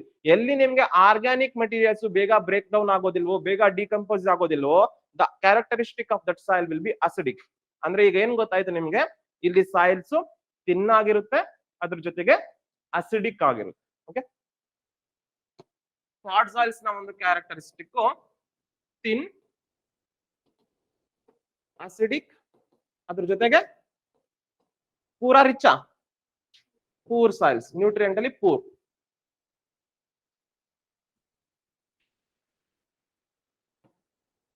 Because ಯಾಕೆ ಪಾಡ್ ಸಾಯಿಲ್ಸ್ ಇರುತ್ತೆ ಅಂದ್ರೆ weathering of the rocks proceed slowly in the cold environments. Okay, weathering ತುಂಬಾ ನಿಧಾನಕ್ಕೆ ಆಗ್ತಾ ಹೋಗುತ್ತೆ.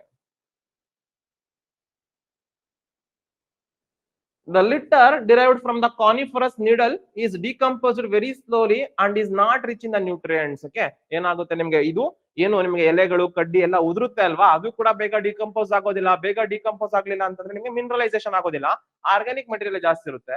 Coniferous do not shed their leaves frequently. ಇನ್ನೊಂದೇನು ಅಂತಂದ್ರೆ ಕೋನಿಫರಸ್ ಟ್ರೀಸ್ ಅಲ್ಲಿ ಏನಾಗುತ್ತೆ, ನಿಮ್ಗೆ ಜಾಸ್ತಿ ಕೂಡ ಎಲೆಗಳು ಕೂಡ ತುಂಬಾ ಜಾಸ್ತಿ ಉದುರೋದು ಕೂಡ ಇಲ್ಲ ಅಲ್ಲಿ. ಏನು podzols are the typical soils of the coniferous boreal biome, that is a taiga biome. The top layer of the soil is very thin and is overlain over the sandy and loamy subsurface which has no organic material. Top ಅಲ್ಲಿ ಇರುತ್ತೆ, ಒಳಗಡೆ ಇರೋದಿಲ್ಲ. ಯಾಕಂದ್ರೆ ನಿಮ್ಗೆ ಯಾವಾಗ ಒಳಗಡೆ ಹೋಗುತ್ತೆ organic material, decompose ಆಗಿ ಮಿನರಲೈಸ್ ಆದ್ಮೇಲೆ ಒಳಗಡೆ ಇಳಿತಕ್ಕಂಥದ್ದು. ಡಿಕಂಪೋಸ್ ಆಗ್ಲಿಲ್ಲ ಅಂದ್ರೆ ಟಾಪ್ ಅಲ್ಲೇ ಉಳಿದು ಬಿಡುತ್ತೆ ಅಲ್ವಾ ಆರ್ಗ್ಯಾನಿಕ್ ಮೆಟೀರಿಯಲ್ ಎಲ್ಲ ಕೂಡ. ಓಕೆ, ಈ ತರ ಸಾಯಿಲ್ಸ್ ಅನ್ನ ನಾವು ನೋಡ್ಬೋದು. ಹೆಂಗಿದೆ ನೋಡಿ, this is the poor soil. This is ಸ್ವಲ್ಪ ಟ್ರಿಪ್ಪಲ್, ನಿಮ್ಗೆ ಟಾಪ್ ಅಲ್ಲಿ ಮಾತ್ರ ಸ್ವಲ್ಪ ಥಿನ್ ಸಾಯಿಲ್ಸ್ ಇರುತ್ತೆ, ಅದ್ರ ಮೇಲೆ ಆರ್ಗ್ಯಾನಿಕ್ ಮೆಟೀರಿಯಲ್ ಹಂಗೆ ಉಳಿದಿರುತ್ತೆ, ನಿಮ್ಗೆ ಒಳಗಡೆಗೆ ಹೋಗೋದಿಲ್ಲ. This is the podzols. Okay,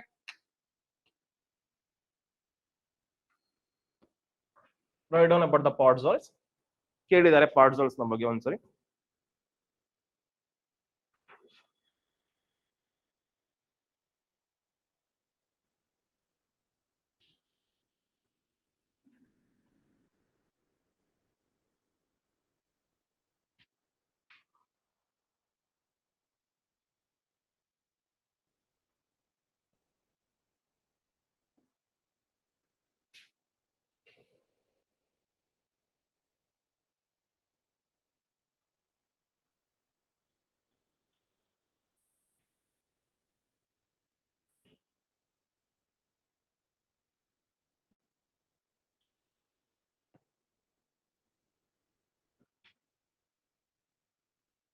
ನಾನು ಆ 3 ಕ್ಯಾರೆಕ್ಟರ್ ಹೇಳಿದ್ನಲ್ವಾ, what are the characteristics of podzols? Thin, acidic and ಏನು poor in nutrients. Okay.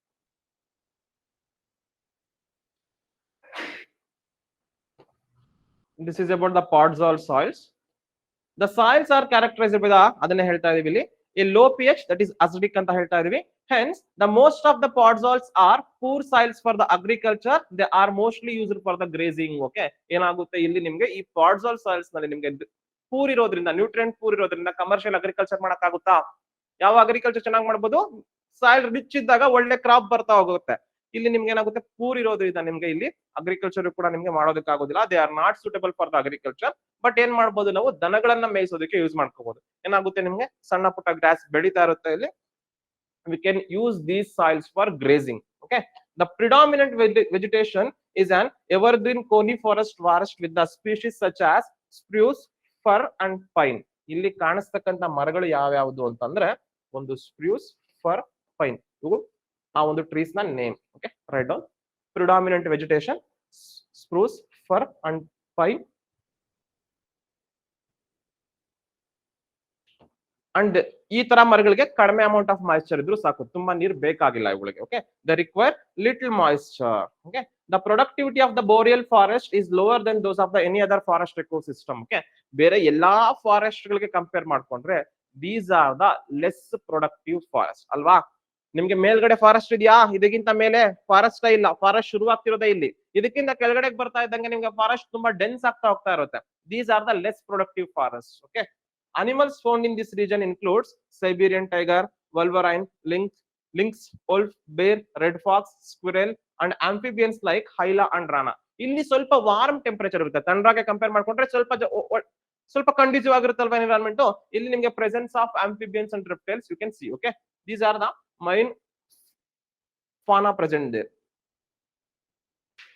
This is about the what?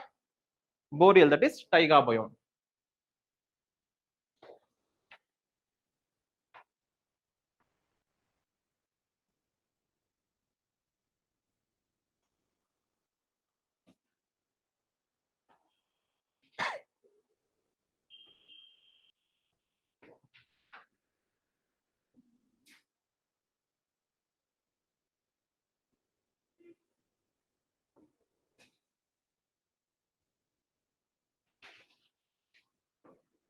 Okay, ಈಗ ಟೈಗರ್ನ ಕೆಳಗಡೆ ಯಾವ ಕ್ಲೈಮೇಟ್ ಬರುತ್ತೆ? ಟೆಂಪರೇಟ್ ಬರಬೇಕು. Next is the temperate deciduous biome. What is the meaning of deciduous? They shed their leaves in the definite season. Okay, temperate deciduous biome. These temperate soil forests are podzolic and fairly deep. Okay, what is podzols ಅಂತ ಗೊತ್ತಾಗಿದೆ ನಿಮಗೆ. podzolic ಅಂತಂದ್ರೆ comparable ಈಗ ನಿಮ್ಗೆ ಟೈಗಾಗಿಂತ temperature ಸ್ವಲ್ಪ ಜಾಸ್ತಿ ಆಗಿದೆ, availability of the moisture ಜಾಸ್ತಿ ಆಗಿದೆ, ಟೆಂಪರೇಚರ್ ಜಾಸ್ತಿ ಆಗಿದೆ, ಅವೈಲೇಬಿಲಿಟಿ ಆಫ್ ದ ಮಾಯಿಶ್ಚರ್ ಜಾಸ್ತಿ ಆಗಿದೆ. What happens to decomposition? ಅದು ಕೂಡ ಸ್ವಲ್ಪ ಜಾಸ್ತಿ ಆಗುತ್ತೆ. That's why soils are fairly deep here. ಸ್ವಲ್ಪ ಡೀಪ್ ಆಗಿ, ಸ್ವಲ್ಪ ಥಿಕ್ ಆಗಿ ಇರುತ್ತೆ ಸಾಯಿಲ್ಸ್ ಅಂತ. Okay, the natural vegetation on this climate is deciduous. They shed their leaves in the definite season. The trees shed their leaves in the cold season. cold season ಅಲ್ಲಿ ನಿಮಗೆ ಮಳೆ ಆಗೋದಿಲ್ಲ, ಅದಕ್ಕೆ ನಿಮಗೆ ಆ ಸೀಸನ್ ಅಲ್ಲಿ ಎಲೆಯನ್ನ ಉದುರಿಸ್ಕೊಳ್ಳುತ್ತೆ. ಇನ್ನೊಂದು ರೀಸನ್ ಏನಿರ್ಬೋದು ಎಲೆ ಉದುರಿಸ್ಕೊಳ್ಳಕ್ಕೆ ಕೋಲ್ಡ್ ಸೀಸನ್ ಅಲ್ಲಿ? ಟ್ರಾನ್ಸ್ಪೋರ್ಟೇಷನ್ ಹೋಗಿದೆ. ಏನಾಗುತ್ತೆ ನಿಮ್ಗೆ ಕೋಲ್ಡ್ ಸೀಸನ್ ಅಲ್ಲಿ ನಿಮ್ಗೆ ಸ್ನೋಫಾಲ್ ಆಗುತ್ತೆ. ಸ್ನೋಫಾಲ್ ಆದಾಗ ಎಲೆಗಳು ಈ ತರ ಓಪನ್ ಇದ್ರೆ ಎಲೆಗಳ ಮೇಲೆ ಎಲ್ಲ ಕೂಡ ಸ್ನೋ ಕುತ್ಕೊಳ್ಳುತ್ತೆ, ಟ್ರೀಗೆ ಭಾರ ಜಾಸ್ತಿ ಆಗುತ್ತೆ. ದಟ್ಸ್ ವೈ ಎಲೆ ಉದುರಿಸ್ಕೊಬಿಟ್ರೆ ಸ್ನೋ ಕೆಳಗಡೆ ಬೀಳುತ್ತೆ. ಓಕೆ, ಅದು ಕೂಡ ಒಂದು reason adaptation. Okay, this is an adaptation for the protection of themselves against the winter snow and frost. Okay, ಯಾಕೆ ಎಲೆನ ಉದುರಿಸ್ಕೊಳ್ಳುತ್ತೆ ಅಂದ್ರೆ, ಒಂದು ಎಲೆ ಓಪನ್ ಇದ್ರೆ ಏನಾಗುತ್ತೆ, ಅದ್ರ ಮೇಲೆ ಎಲ್ಲ ಸ್ನೋ ಎಲ್ಲ ಬಂದು ಬಿದ್ದೇನಾಗುತ್ತೆ, ತೂಕ ಜಾಸ್ತಿ ಆಗಿ ಅದಕ್ಕೆ ಕಿತ್ತೋಗ್ಬಿಡುತ್ತೆ. ದಟ್ಸ್ ವೈ ಇದೇನೆ ಉದುರಿಸ್ಕೊಂಡು ನೆಮ್ಮದಿ ಆಗಿರುತ್ತೆ. Okay,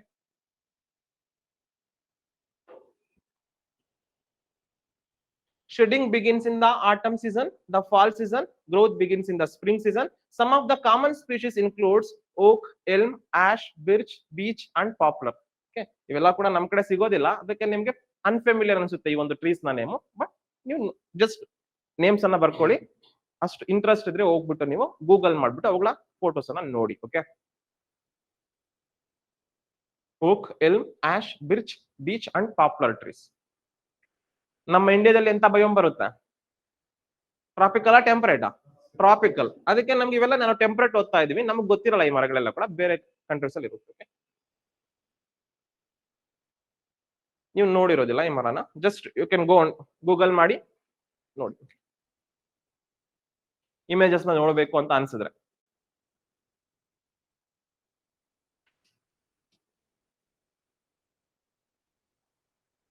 next is the temperate rain forest.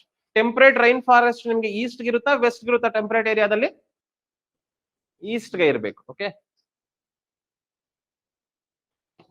Next is the temperate, ಬರ್ಕೊಂಡಾಗಿತ್ತಾ ಇದನ್ನ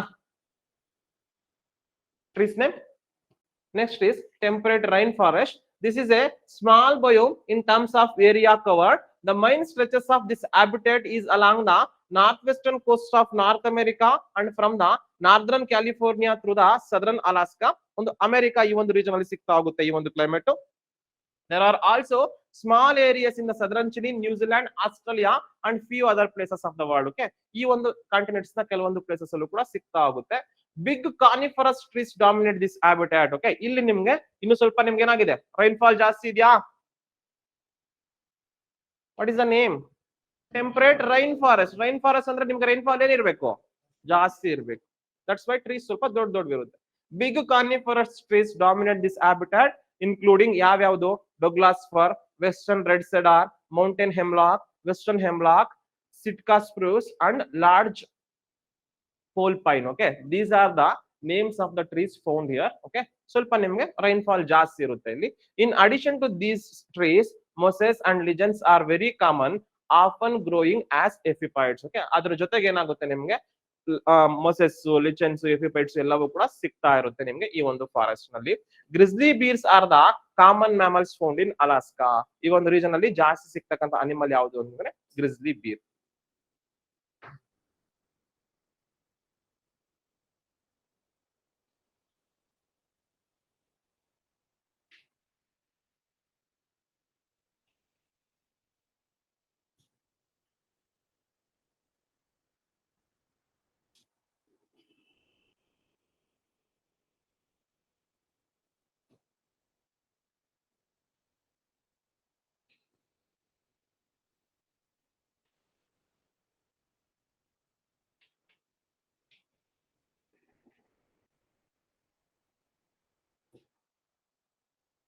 Okay, next is the tropical deciduous biome, that is eastern China, southeastern USA biome. Okay, deciduous biome, it support luxuriant vegetation.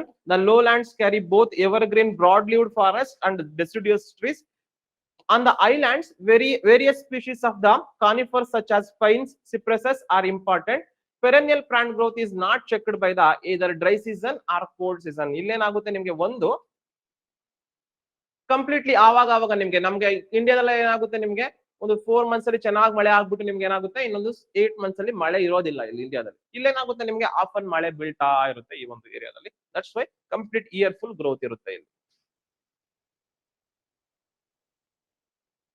The important thing here is temperate grasslands. Okay, temperate grasslands. ಒಂದು ನಿಮ್ಗೆ general knowledge questions ಬರುತ್ತೆ, ಜಿಯೋಗ್ರಫಿಯಲ್ಲೂ ಬರುತ್ತೆ ಇದು. Temperate grasslands ಅನ್ನ ಯಾವ್ಯಾವ ಏರಿಯಾದಲ್ಲಿ ಏನಂತ ಕರೀತಾರೆ ಅಂತ ಹೇಳ್ಬಿಟ್ಟು. ಟೆಂಪರೇಟ್ ಗ್ರಾಸ್ಲ್ಯಾಂಡ್ಸ್ ಗೊತ್ತಿದ್ಯಾ? Okay, Europe and Russia, they are called steppes. North America, prairies. South America, Pampas, that is in Argentina, Pampas. Write down the names. South Africa, they are called velds. Australia, ಏನಂತ ಕರೀತಾರೆ? Downs. New Zealand, ಕ್ಯಾಂಟರ್ಬರೀಸ್. ಇದು ನಿಮ್ಗೆ ಸುಮಾರು ಸರಿ match the following ಅಲ್ಲಿ ಕೇಳಿದ್ದಾರೆ, GK ನೆನಪಿರ್ಲಿ. Temperate gross lands ಅನ್ನ Europe ನಲ್ಲಿ ಸ್ಟೆಪೀಸ್ ಅಂತ ಕರೀತಾರೆ, ನಾರ್ತ್ ಅಮೆರಿಕಾದಲ್ಲಿ ಪ್ರಯರೀಸ್ ಅಂತ ಕರೀತಾರೆ, ಸೌತ್ ಅಮೆರಿಕಾದಲ್ಲಿ ಪಂಪಾಸ್ ಅಂತ ಕರೀತಾರೆ, South Africa velds, Australia downs and New Zealand Canterburys.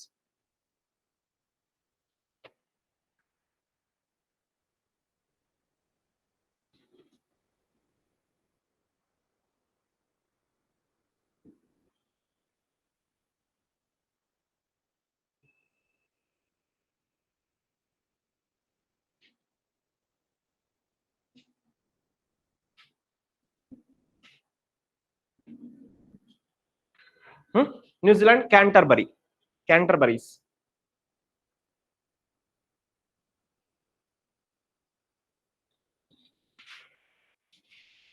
ಇಲ್ಲಿ word is very important. Temperate grasslands. Okay, tropical grasslands ಅಂದ್ರೆ ಬೇರೆ ನಮ್ ಬರ್ತಾ ಹೋಗುತ್ತೆ. ಅಲ್ಲಿ ಟ್ರಾಪಿಕಲ್ ಗ್ರಾಸ್ ಲ್ಯಾಂಡ್ಸ್ ಅನ್ನ ಇಲ್ಲೇ ಬರ್ಕೊಳ್ಳಿ ಬೇಕಾದ್ರೆ.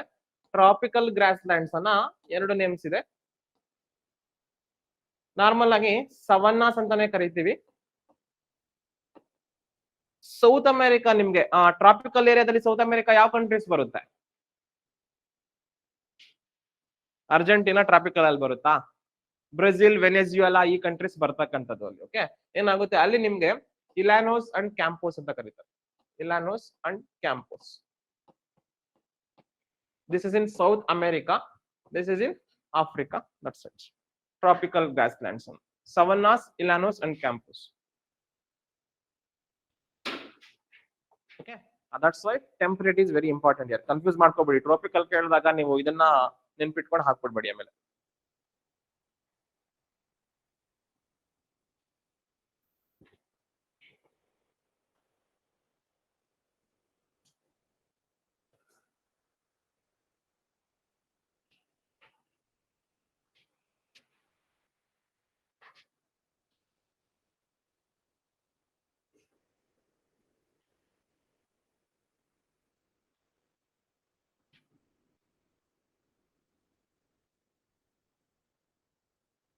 Done.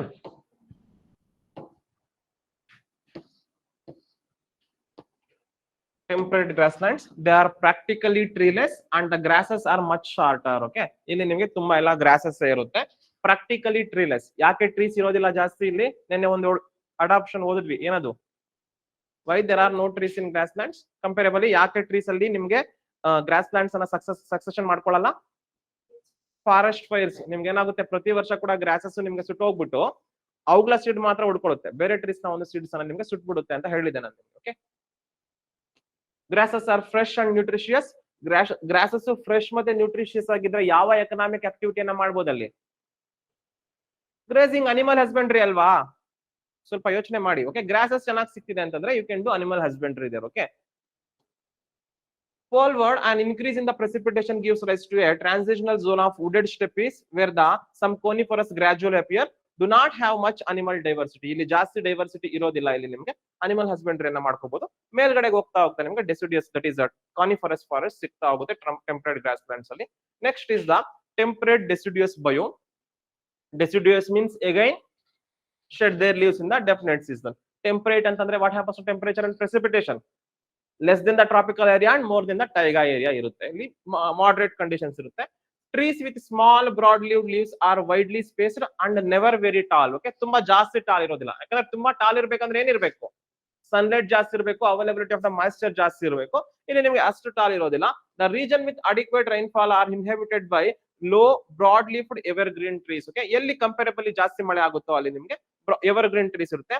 Fire is an important hazardous factor in this ecosystem and the adoption of the plants enable them to regenerated quickly after being burned. Okay, ಇಲ್ಲಿ ನಿಮಗೆ often forest fires ಆಗ್ತಾನೆ ಇರುತ್ತೆ. ಈ ಒಂದು ಫಾರೆಸ್ಟ್ ನಲ್ಲಿ ಫಾರೆಸ್ಟ್ ಫೈರ್ ಆದ್ರೂ ಕೂಡ ಅಲ್ಲಿರ್ತಕ್ಕಂಥ ಪ್ಲಾಂಟ್ಸ್ ಫಾರೆಸ್ಟ್ ಫೈರ್ ಮುಗಿದ್ಮೇಲೆ ಮತ್ತೆ ರೀಜನರೇಟ್ ಆಗ್ತಕ್ಕಂಥ ಒಂದು ಎಬಿಲಿಟಿಯನ್ನ ಹೊಂದ್ಕೊಂಡ್ಬಿಟ್ಟಿರುತ್ತೆ.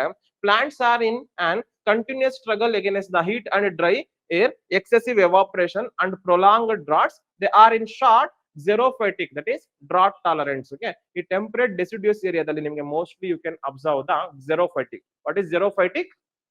Which can thrive in the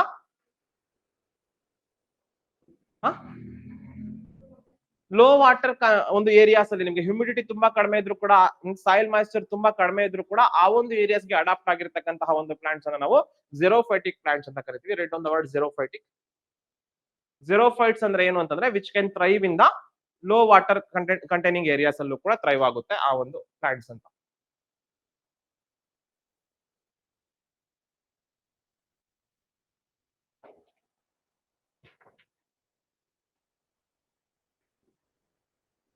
okay, ಇಷ್ಟು ಡಿಫ್ರೆಂಟ್ ಬಯೋಮ್ಸ್ ಅನ್ನ ನೋಡಿದ್ವಿ. ಇಂಡಿಯಾದಲ್ಲಿ ಹೈಯೆಸ್ಟ್ ಇರ್ತಕ್ಕಂಥ ಬಯೋಮ್ ಯಾವುದು?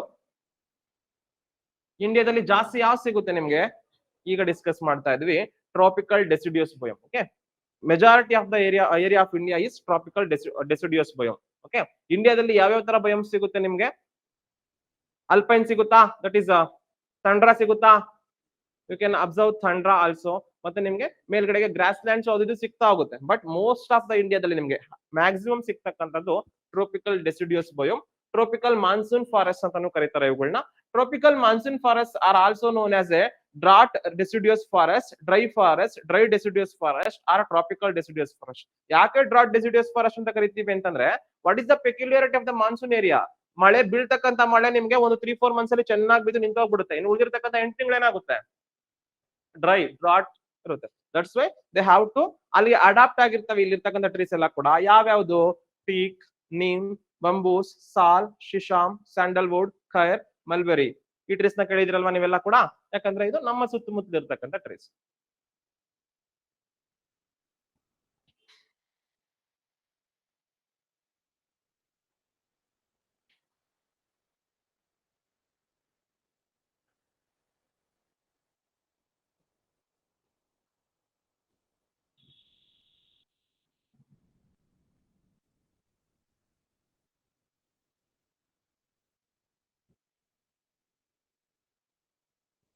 Next is the savanna or tropical wet dry biome. The savanna landscape is typified by the tall grass and short trees. Okay, ಈ ಸವನ್ನದಲ್ಲಿ ಏನಿರುತ್ತೆ?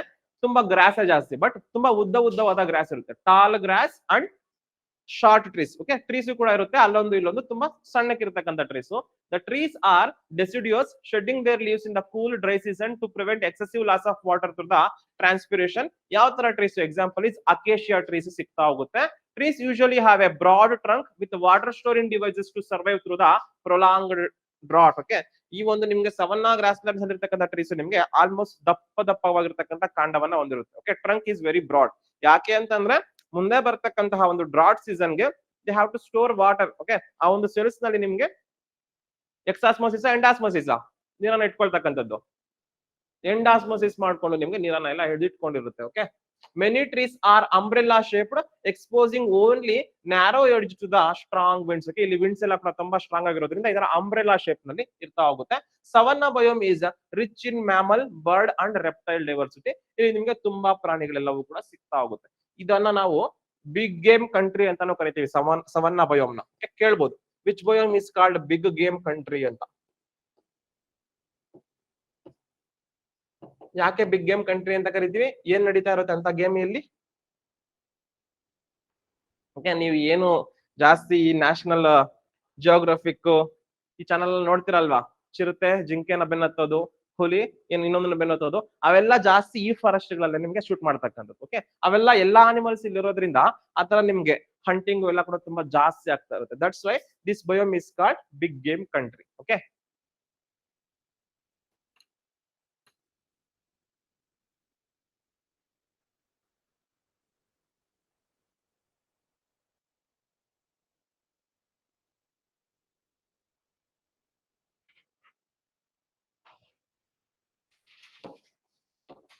this is about the savanna. And finally last one is the tropical rain forest. Okay, ನೀವೇ ಹೇಳಿ, tropical rain forest ನಲ್ಲಿ what is the temperature? ತುಂಬಾ ಜಾಸ್ತಿನೇ ಇರುತ್ತೆ. what is the rainfall? ತುಂಬಾ, ಎರಡು ಕೂಡ ತುಂಬಾ ಜಾಸ್ತಿ ಇರುತ್ತೆ. ಎರಡು ಜಾಸ್ತಿ ಇರೋದ್ರಿಂದ ನಿಮ್ಗೆ trees ಎಂತವಿರ್ಬೇಕು?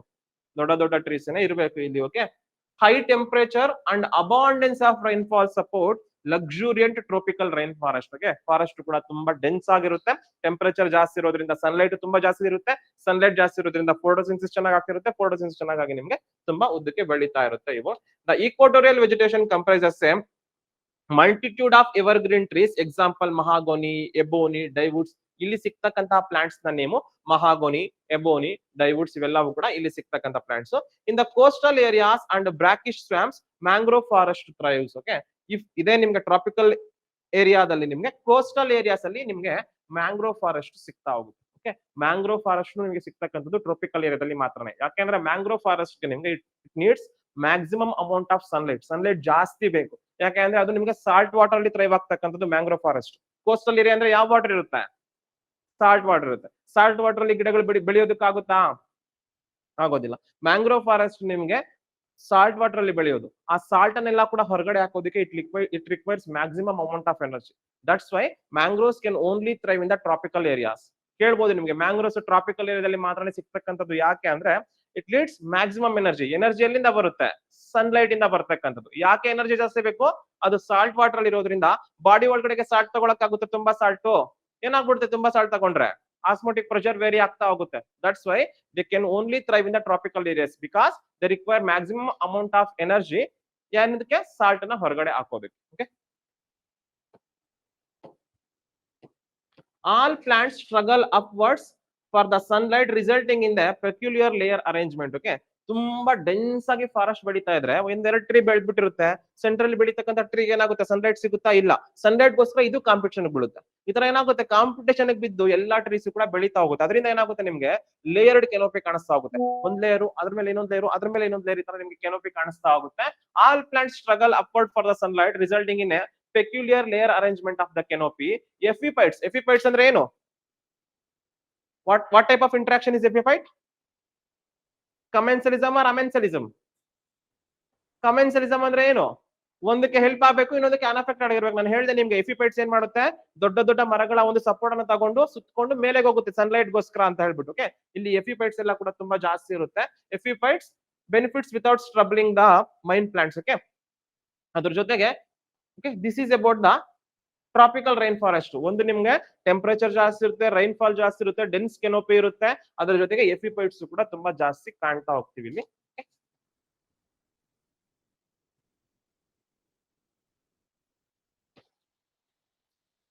Try this question.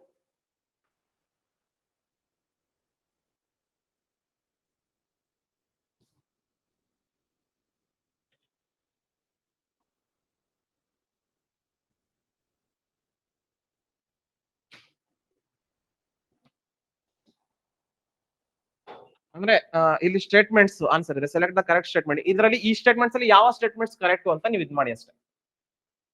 Which of the following are the unique characteristics of the equatorial forest? Equatorial forest ಅಂದ್ರೆ what happens to the temperature, what happens to the rainfall? ಎರಡೂ ಕೂಡ ತುಂಬಾ ಜಾಸ್ತಿ ಇರುತ್ತೆ. ಎರಡೂ ಕೂಡ ತುಂಬಾ ಜಾಸ್ತಿ ಇದ್ರೆ ನಿಮ್ಗೆ ಫಾರೆಸ್ಟ್ ಡೆನ್ಸ್ ಆಗಿರುತ್ತಾ, ಸ್ಪೇರ್ಸ್ ಆಗಿರುತ್ತಾ? ಡೆನ್ಸ್ ಆಗಿರುತ್ತೆ. ಡಿಫ್ರೆಂಟ್ ಟೈಪ್ಸ್ ಆಫ್ ಪ್ಲಾಂಟ್ಸ್ ಇರುತ್ತಾ, ಡೈವರ್ಸಿಟಿ ಚೆನ್ನಾಗಿರುತ್ತಾ? ಎಲ್ಲವೂ ಕೂಡ ಇರುತ್ತೆ. Presence of tall and closely set trees with crowns forming a continuous canopy. ಹೌದಾ? Yes. Coexistence of large number of species, different types of animals ಇರುತ್ತೆ, different types of plants ಇರುತ್ತೆ. S.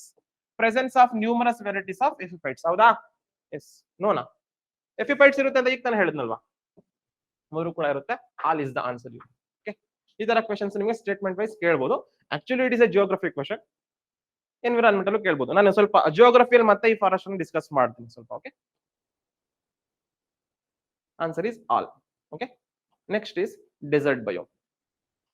You can copy that question ನಿಮ್ಗೆ ನೆನಪಿರಲಿ, copy ಮಾಡ್ಕೊಳ್ಳಿ.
Done?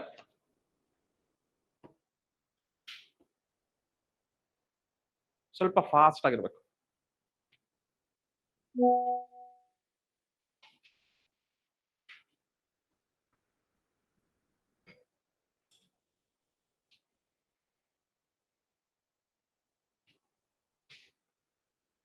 Okay, last biome is desert biome. ನೀವೇ ಹೇಳ್ಬೇಕು ಇವಾಗ answer. What are the characteristics of desert biome? ಹೆಂಗಿರುತ್ತೆ ನಿಮ್ಗೆ availability of the moisture? Very less ಅಲ್ವಾ? ನಿಮ್ಗೆ ಮಾಯಿಶ್ಚರ್ ತುಂಬಾ ಕಡಿಮೆ ಇರೋದ್ರಿಂದ ನಿಮ್ಗೆ ಅದು ಡೆಸರ್ಟ್ ಆಗ್ತಕ್ಕಂಥದ್ದು. ಪ್ಲಾಂಟ್ಸ್ ನಿಮ್ಗೆ ಹೆಂಗಿರುತ್ತೆ? ತುಂಬಾ ದೊಡ್ಡದಿರುತ್ತಾ, ತುಂಬಾ ಸಣ್ಣದಿರುತ್ತಾ? ಸಣ್ಣ ಸಣ್ಣ ಪ್ಲಾಂಟ್ಸ್ ಇರುತ್ತೆ. What is the adaptation of that plants? ಎಲೆಗಳು ಜೋರಾಗಿರುತ್ತಾ, ಎಲೆಗಳು ಕಡಿಮೆ ಇರುತ್ತಾ? ಯಾಕೆ? To avoid transpiration, water loss ನ ಅವಾಯ್ಡ್ ಮಾಡ್ಕೊಳ್ಳೋದಕ್ಕೆ ಇರುತ್ತೆ. What about the skin of that plants? Waxy ಇರುತ್ತೆ ಅಂತ ಹೇಳಿದ್ವಿ, ಯಾಕೆಂದ್ರೆ ಅದು ಕೂಡ ವಾಟರ್ ಲಾಸ್ ನ ಕಡಿಮೆ ಮಾಡ್ಕೊಳ್ಳೋದಕ್ಕೆ ಅಂತ ಹೇಳ್ಬಿಟ್ಟು. ಈಗ ಲೋ ವಾಟರ್ ಕಂಟೆಂಟ್ ಅಲ್ಲಿ ನಿಮ್ಗೆ ಥ್ರೈವ್ ಆಗ್ತಕ್ಕಂತಹ ಪ್ಲಾಂಟ್ಸ್ ಏನಂತ ಕರಿತೀವಿ ಅಂತ ಹೇಳಿದ್ವಿ? ಜೆರೋಫೈಟಿಕ್ ಅಂತ ಕರೆದ್ವಿ. ಡೆಸರ್ಟ್ ಬಯೋಮ್ ಅಲ್ಲಿ ನಿಮ್ಗೆ you can observe xerophytic plants. The predominant vegetation of the both hot and mid latitude deserts is the xerophytic, ಅಂದ್ರೆ ಕಡಿಮೆ ವಾಟರ್ ಇರತಕ್ಕಂತ ಏರಿಯಾದಲ್ಲಿ ಬೆಳೀತಕ್ಕಂಥದ್ದು. ದಿಸ್ ಇನ್ಕ್ಲೂಡ್ಸ್ ಯಾವ್ಯಾವುದು? Cacti, thorny bushes, long rooted wiry grass and scattered dwarf acacias. Okay, this is the vegetation in the desert biome. Cacti, thorny bushes, long rooted wiry grass, ತುಂಬಾ ಗಟ್ಟಿ ಇರುತ್ತೆ ಈ grass. Okay, then scattered dwarf acacia, ಸಣ್ಣ ಸಣ್ಣ acacia ಮರಗಳು.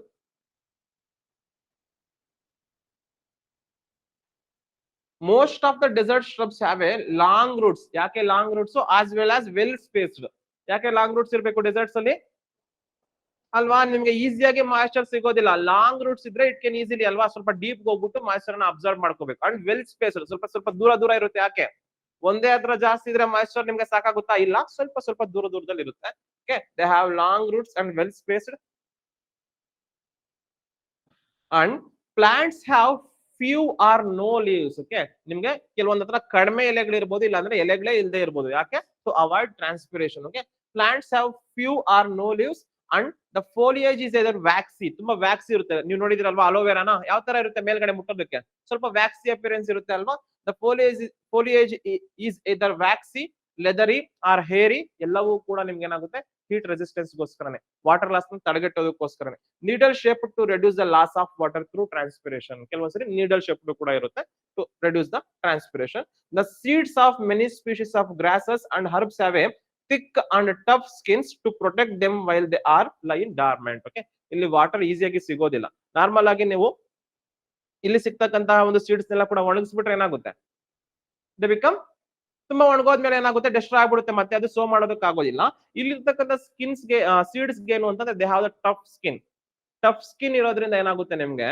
ಅದು ನಿಮ್ಗೆ ನಾನ್ conducive environment ಅಲ್ಲೂ ಕೂಡ ಸ್ವಲ್ಪ ದಿನ ಡಾರ್ಮೆಂಟ್ ಆಗಿ ಬದುಕಿರುತ್ತೆ. ಮತ್ತೆ ವಾಟರ್ ಅವೈಲಬಿಲಿಟಿ ಆದಾಗ it can sprout out. Okay, this is the characteristic of the seeds here.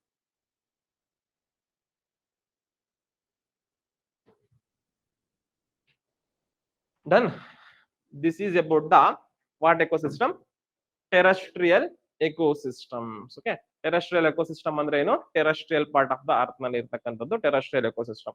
What are the different biomes? We saw tundra, taiga, temperate, tropical.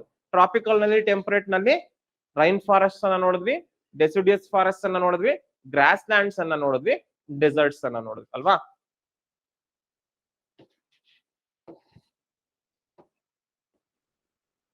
ಅಲ್ವಾ ನೋಡಿದ್ ನಾವು? ಟಾಪ್ ಅಲ್ಲಿ ಯಾವ್ದು ಬಂತು? ತಂಡ್ರಾ ಬಂತಾ, ಅದಾದ್ಮೇಲೆ ಟೈಗಾ ಬಂತು. ಆಮೇಲೆ ನಾವು ಟ್ರಾಪಿಕಲ್ ಆಗಿ ಡೆಸಿಡಿಯಸ್ ಆಗಿ ಡಿವೈಡ್ ಮಾಡ್ತೀವಿ.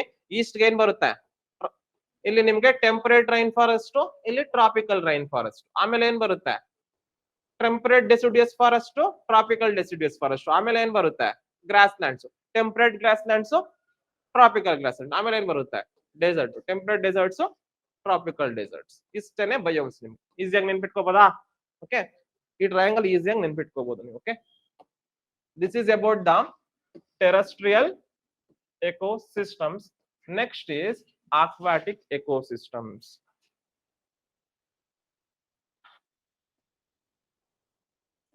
Yes,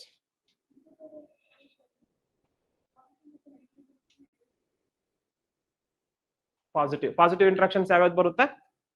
ಕಮೆನ್ಸಲಿಸಮ್, mutualism. ನೆಗೆಟಿವ್ ಇಂಟ್ರಾಕ್ಷನ್ಸ್ ಏನ್ ಬರುತ್ತೆ? ಪ್ರಿಡೆಟಿಸಮ್ ಇರುತ್ತಾ ಅಲ್ವಾ? ಏನಾಗುತ್ತೆ ನಿಮ್ಗೆ? ಈಕ್ವಾಟೋರಿಯಲ್ ಫಾರೆಸ್ಟ್ ಅಲ್ಲಿ ಒಂದು ಅನಿಮಲ್ ಇನ್ನೊಂದು ಅನಿಮಲ್ ನ ಹಂಟಿಂಗ್ ಮಾಡ್ಕೊಂಡು ತಿಂತಾ ಇರುತ್ತಾ? It is a negative interaction. Amensalism ಅಂದ್ರೆ ಯಾವ್ದು ಬರುತ್ತೆ? What is amensalism? ದೊಡ್ಡ ದೊಡ್ಡ ಟ್ರೀಸ್ ಇರೋದ್ರಿಂದ ಏನಾಗುತ್ತೆ? ಅದ್ರ ಶೀಡ್ ನಲ್ಲಿ ನಿಮ್ಗೆ ಕೆಳಗಡೆ ಏನ್ ಸಣ್ಣ ಸಣ್ಣ ಪ್ಲಾಂಟ್ಸ್ ಬೆಳೆಯೋದಕ್ಕಾಗೋದಿಲ್ಲ. ಅಮೆನ್ಸಲಿಸಮ್ ನೋಡ್ಬೋದಾ? ಅಲ್ಲಿ ಎರಡು ಇಂಟ್ರಾಕ್ಷನ್ಸ್ ನೋಡ್ಬೋದು. Then aquatic ecosystem.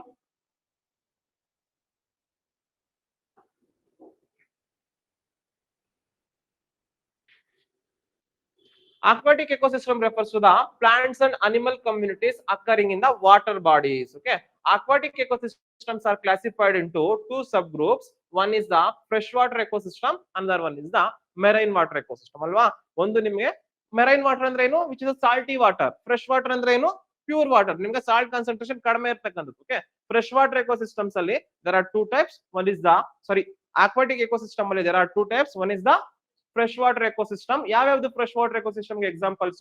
Reverse, lakes, ponds. Marine water ecosystems ಗೆ ಎಕ್ಸಾಂಪಲ್ ಯಾವ್ಯಾವ್ದು?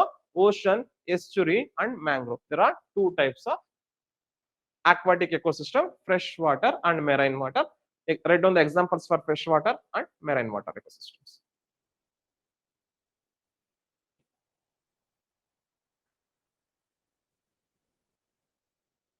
What is the difference between fresh water and marine water? Salinity is the difference. Okay, salt concentration ಏನಿದೆ ಅನ್ನೋದೇ difference. There are three types of water. One is fresh water, another one is marine water, middle one is brackish water. Okay, ನೋಡ್ತಾ ಹೋಗೋಣ. ಎಷ್ಟು salinity ಇದ್ರೆ fresh ಅಂತ ಕರಿತೀವಿ, ಎಷ್ಟು salt ಇದ್ರೆ ನಿಮ್ಗೆ ಬ್ರಾಕಿಶ್ ಅಂತ ಕರಿತೀವಿ, ಎಷ್ಟು ಸಾಲ್ಟ್ ಇದ್ರೆ ನಾವು ಅದನ್ನ ಮೆರೈನ್ ಅಂತ ಕರಿತೀವಿ ಅಂತ ನೋಡ್ತಾ ಹೋಗೋಣ. Aquatic ecosystems are classified on the basis of salinity into following types. First one is freshwater ecosystem. Its salinity is always less than 5 ppt, that is 5 parts per 1000. ನಿಮ್ಗೆ ಏನಾದ್ರೂ ಸ್ಯಾಲಿನಿಟಿ 5 ppt ಗಿಂತ ಕಡಿಮೆ ಇದ್ರೆ ಅದನ್ನ ನಾವೇನಂತ ಕರಿತೀವಿ? ಫ್ರೆಶ್ ವಾಟರ್ ಅಂತ ಕರಿತೀವಿ. Okay, right down here: fresh water, brackish water, salt water ಅಥವಾ ಮೆರೈನ್ ವಾಟರ್. ಫ್ರೆಶ್ ವಾಟರ್ ಗೆ ಎಷ್ಟಿರ್ಬೇಕು ಸ್ಯಾಲಿನಿಟಿ ಅಂತ ಹೇಳಿದ್ವಿ? ಲೆಸ್ ದೆನ್ 5 ppt ನಾ?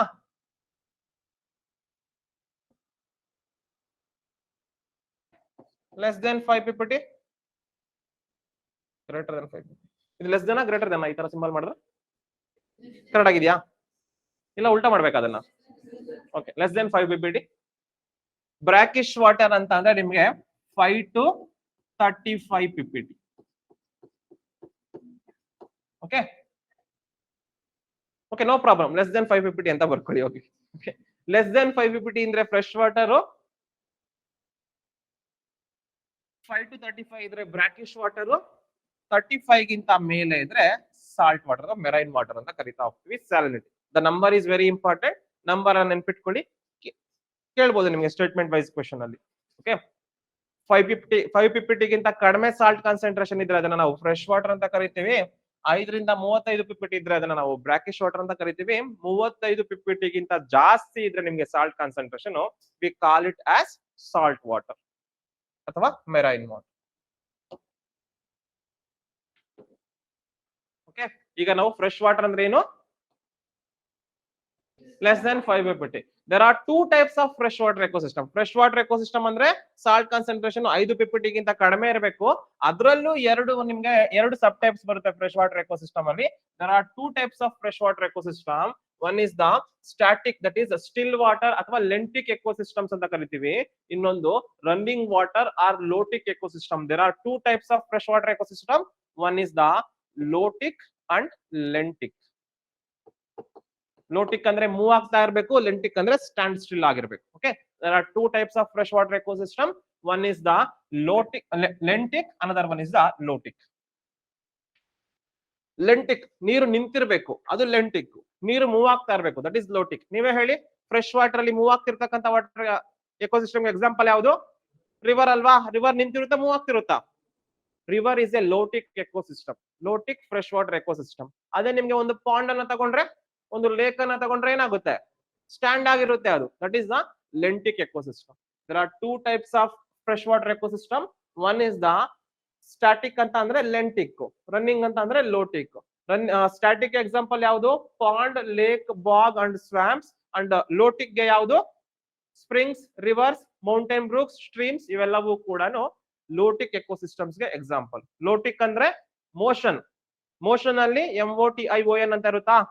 ಲೋಟಿಕ್ ಅಲ್ಲಿ TI ಇದೆ ಅಲ್ವಾ? TIO ನೆನ್ಪಿಟ್ಕೊಳ್ಳಿ. ಲೆಂಟಿಕ್ ಅಂತ ಅಂದ್ರೆ ನಿಂತಿರ್ಬೇಕು, ಲೋಟಿಕ್ ಅಂದ್ರೆ ಮೂವ್ ಆಗ್ತಾ ಇರ್ಬೇಕು. ಮೂವ್ ಆಗ್ತಾ ಇರ್ತಕ್ಕಂಥ ಎಕೋಸಿಸ್ಟಮ್ಗೆ example river streams, mountain brooks ಇವೆಲ್ಲವೂ ಕೂಡ ಮೂವಿಂಗ್ ಆಗ್ತಾ ಇರ್ತಕ್ಕಂಥದ್ದು. ಸ್ಟ್ಯಾಂಡ್ ಸ್ಟಿಲ್ ಯಾವುದು? ಪಾಂಡು, ಲೇಕ್, ಬಾಗ್, ಸ್ವ್ಯಾಂಪ್ ಇವೆಲ್ಲವೂ ಕೂಡ ನಿಂತಿರ್ತಕ್ಕಂಥದ್ದು.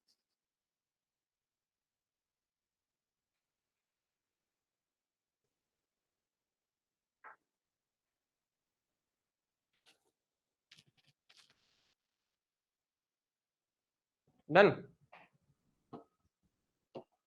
Marine ecosystems, the water bodies containing salt concentration equal to or above that of the sea water, that is 35 ppt ಗಿಂತ ಜಾಸ್ತಿ ಇದ್ರೆ ಅದನ್ನ ನಾವೇನಂತ ಕರಿತೀವಿ?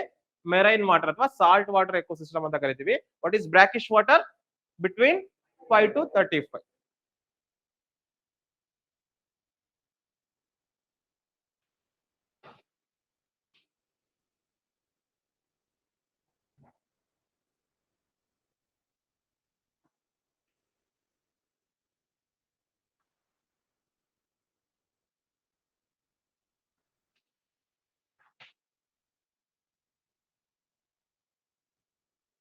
ಡನ್.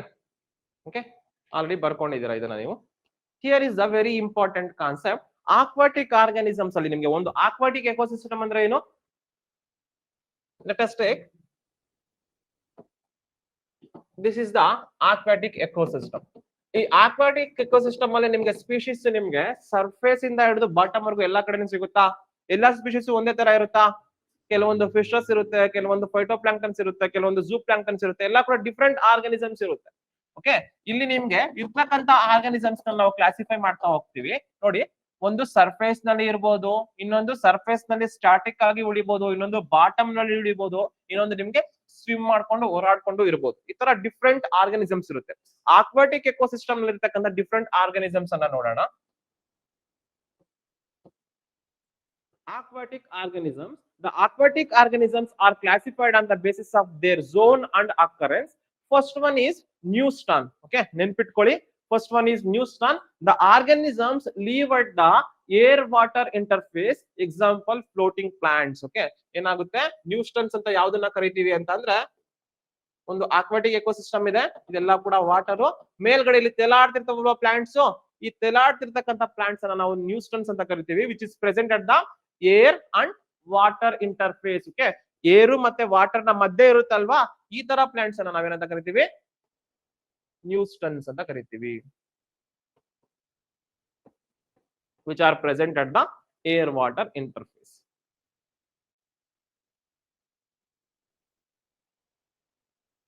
ಇಲ್ಲಿ ನಿಮ್ಗೆ ಪ್ಲಾಂಟ್ಸ್ ಇರುತ್ತೆ. ಈ ಪ್ಲಾಂಟ್ಸ್ ಗೆ ನೀವು ಯಾವಾಗಾದ್ರೂ ಕೆರೆಗೆಲ್ಲ ಇಳ್ದಿದ್ದೀರಾ? ಕೆರೆಗೆ ಇಳಿದಾಗ ನಿಮ್ಗೆ ಫಸ್ಟ್ ಮೇಲೆ ಗಿಡಗಳಿರುತ್ತೆ, ಆ ಗಿಡದಲ್ಲಿ ಬುಡ ಇರುತ್ತೆ ಅಲ್ವಾ, ಗಿಡದ ಬುಡ ನೀರೊಳಗಡೆ, ಅದಕ್ಕೆ ನಿಮ್ಗೆ ಗ್ರೀನ್ ಕಲರ್ ಆಲ್ಗೆ ಎಲ್ಲ ಕೂಡ ಮೆತ್ಕೊಂಡಿರುತ್ತೆ ಅಲ್ವಾ, ಅದಕ್ಕೆ ಅಟ್ಯಾಚ್ ಆಗಿರುತ್ತೆ, ಗಮನಿಸಿದೀರಾ? ಓಕೆ, ಅದನ್ನ ನಾವು ಫೆರಿಫೈಟಾನ್ಸ್ ಅಂತ ಕರಿತೀವಿ. Okay, which are attached to the roots of this plants. ಈ ರೂಟ್ ನ ಒಂದು ಪ್ಲಾಂಟ್ಸ್ ಗೆ, ಈ ಪ್ಲಾಂಟ್ಸ್ ನ ಒಂದು ರೂಟ್ಸ್ ಗೆ ಅಟ್ಯಾಚ್ ಹಾಕೊಂಡು ಕೆಲವೊಂದು ಆರ್ಗಾನಿಸಮ್ಸ್ ಬೆಳೀತಾ ಇರುತ್ತೆ. We call them as periphytons. Periphytons. Periphytons.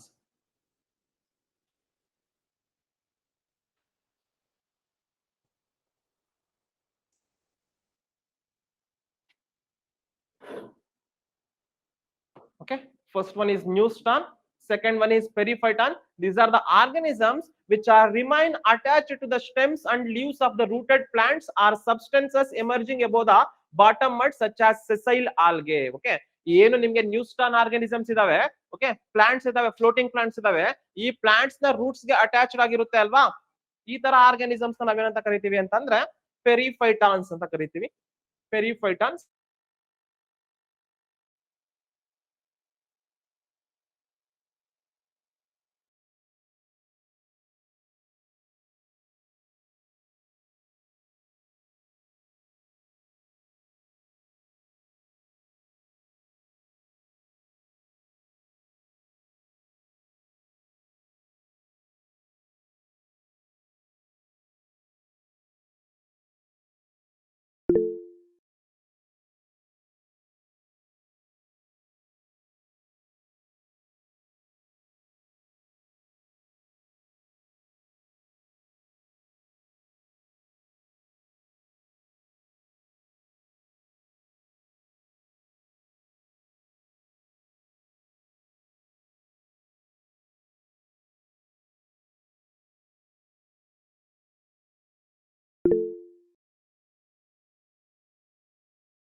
Is it audible now? Hello?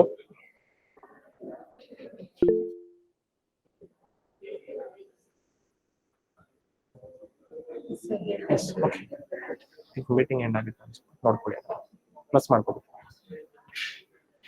Okay, sorry for the inconvenience. Okay, ಏನಾಯ್ತು? ನ್ಯೂಟನ್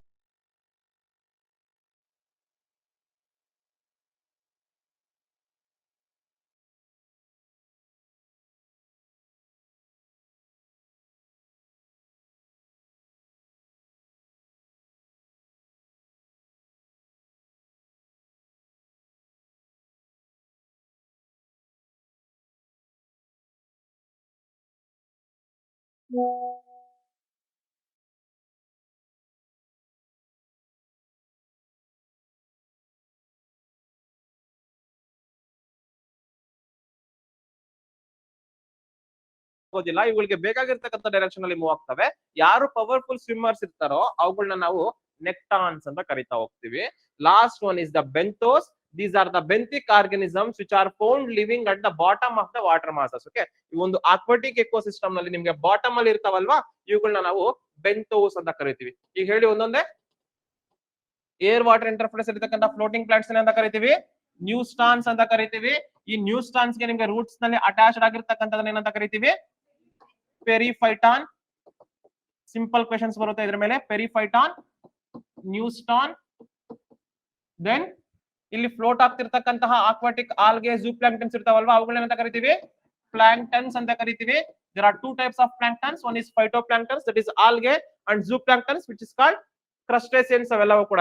ನೆಕ್ಸ್ಟ್ ನಿಮ್ಗೆ ಪವರ್ಫುಲ್ ಸ್ವಿಮ್ಮರ್ಸ್ ಯಾರು ಇದ್ದಾರೆ? ಅವ್ರೇನಂತ ಕರಿತೀವಿ? ನೆಕ್ಟಾನ್ಸ್ ಅಂತ ಕರಿತೀವಿ. ಓಕೆ, ನಿಮ್ಗೆ ಬಾಟಮ್ ಅಲ್ಲಿ ಇರ್ತಕ್ಕಂಥ ಆರ್ಗಾನಿಸಮ್ಸ್ ಏನಂತ ಕರಿತೀವಿ? ಬೆಂಥೋಸ್. ಈ ಕ್ಲಾಸಿಫಿಕೇಶನ್ ಗೊತ್ತಿರ್ಲಿ, ಸುಮಾರು ಸರಿ ಕ್ವೆಶನ್ ಆಗಿದೆ. ಓಕೆ, ಬೆಂಥೋಸ್.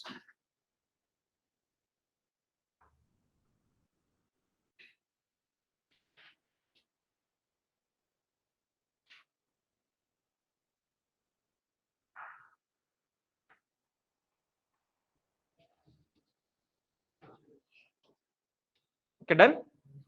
ಇಷ್ಟು ಗೊತ್ತಾಗಿದ್ಯಾ?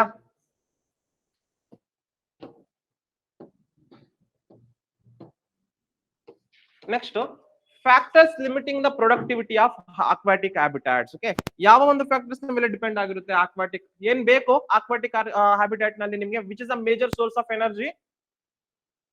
ಎಲ್ಲಾ ಕಡೆನೂ ಕೂಡ the primary and major source of energy is the sunlight only, whether it may be terrestrial ecosystem or aquatic ecosystem. ಎಲ್ಲದಕ್ಕೂ ಕೂಡ ಸನ್ಲೈಟ್ ಬೇಕೇ ಬೇಕು ಅಲ್ವಾ? Okay, factors limiting the productivity of aquatic habitats. Sunlight and oxygen are the most important limiting factors of the aquatic ecosystem. First one is sunlight. Sunlight ಯಾಕೆ ಬೇಕು? ಓಡಾಡೋದಕ್ಕೆ ಬೆಳಕು ಬೇಕಲ್ವಾ sir, ಅದಕ್ಕೆ ಅಂತೀರಾ? ಫೋಟೋಸಿಂಥಸಿಸ್ ಗೆ ಬೇಕಲ್ವಾ? ಮೇಜರ್ ಸೋರ್ಸ್ ಆಫ್ ಎನರ್ಜಿ ಯಾರು aquatic ecosystem ಅಲ್ಲಿ? ಅಕ್ವಾಟಿಕ್ ಎಕೋಸಿಸ್ಟಮ್ ಅಲ್ಲಿ ಯಾವ ಟೈಪ್ ಆಫ್ ಫುಡ್ ಚೈನ್ ಇರುತ್ತೆ? Major source of food chain ಯಾವುದು ಅಕ್ವಾಟಿಕ್ ಎಕೋಸಿಸ್ಟಮ್ ಅಲ್ಲಿ? Grazing detritus? Grazing food chain is the major conduit of energy in the aquatic ecosystem. Grazing food chain ಅಲ್ಲಿ who is at the base? Planktons. Photosynthesis ಮಾಡ್ತಕ್ಕಂತ organisms. Producers ಯಾರು ಇಲ್ಲಿ? Phytoplanktons. Okay, sunlight penetration rapidly diminishes as it passes down the column of water. The depth to which light penetrates a lake determines the extent of plant distribution. Okay, ಏನಾಗುತ್ತೆ? Look at here, this is a lake. Okay, ಇದು ಒಂದು lake. ಈ lake ನಲ್ಲಿ ನಿಮ್ಗೆ ಎಲ್ಲಿವರೆಗೂ ನಿಮ್ಗೆ plankton ಎಲ್ಲ ಕೂಡ ಬೆಳೆಯುತ್ತೆ? ಎಲ್ಲಿವರೆಗೂ ಸನ್ಲೈಟ್ ಪೆನೆಟ್ರೇಟ್ ಆಗುತ್ತೋ ಅಲ್ಲಿವರೆಗೂ ಮಾತ್ರನೇ ಅಲ್ವಾ ಪ್ಲಾಂಕ್ಟನ್ಸ್ ಬೆಳೆಯಕಾಗ್ತಕ್ಕಂಥದ್ದು. ಸನ್ಲೈಟ್ ಪೆನೆಟ್ರೇಟ್ ಆಗ್ಲಿಲ್ಲ ಅಂತಂದ್ರೆ ಫೋಟೋಸಿಂಥಸಿಸ್ ಮಾಡಕ್ಕಾಗಲ್ಲ. ಫೋಟೋಸಿಂಥಸಿಸ್ ಇಲ್ಲ ಅಂತಂದ್ರೆ ಫೈಟೋಪ್ಲಾಂಕ್ಟನ್ಸ್ ಬೆಳೆಯುದಿಲ್ಲ. ಎಲ್ಲಿವರೆಗೂ ನಿಮ್ಗೆ ಸನ್ಲೈಟ್ ಪೆನೆಟ್ರೇಟ್ ಆಗುತ್ತೋ ಅಲ್ಲಿವರೆಗೂ ಮಾತ್ರನೇ ನಿಮ್ಗೆ ಪ್ಲಾಂಕ್ಟನ್ಸ್ ಬೆಳೆಯಕ್ಕಾಗೋದು. That's why sunlight is the major limiting factor in the aquatic ecosystem. ಯಾಕೆಂದ್ರೆ ಸನ್ಲೈಟ್ ಬೇಕೇ ಬೇಕು ಫೋಟೋಸಿಂಥಸಿಸ್ ಆಗೋದಕ್ಕೆ. The depth to which the light penetrates in a lake determines the extent of plant distribution. ಎಲ್ಲಿವರೆಗೂ plants ಇರುತ್ತೆ ನಿಮ್ಗೆ aquatic ecosystem ಅಲ್ಲಿ, ಎಲ್ಲಿವರೆಗೂ light penetrate ಆಗುತ್ತೋ ಅಲ್ಲಿವರೆಗೂ. Suspended particulate matter such as clay, silt, phytoplanktons etc make the water turbid ಅಲ್ವಾ? If ನಿಮ್ಗೆ ಏನಾದ್ರೂ ವಾಟರ್ ಟ್ರಾನ್ಸ್ಪರೆಂಟ್ ಆಗಿದ್ರೆ ಜಾಸ್ತಿ ಒಳಗಡೆಗೆ ಸನ್ಲೈಟ್ ಹೋಗುತ್ತೋ, ಇಲ್ಲ ಟರ್ಬಿಡ್ ಆಗಿದ್ರೆ ತುಂಬಾ ಜಾಸ್ತಿ ಒಳಗಡೆ ಹೋಗುತ್ತಾ?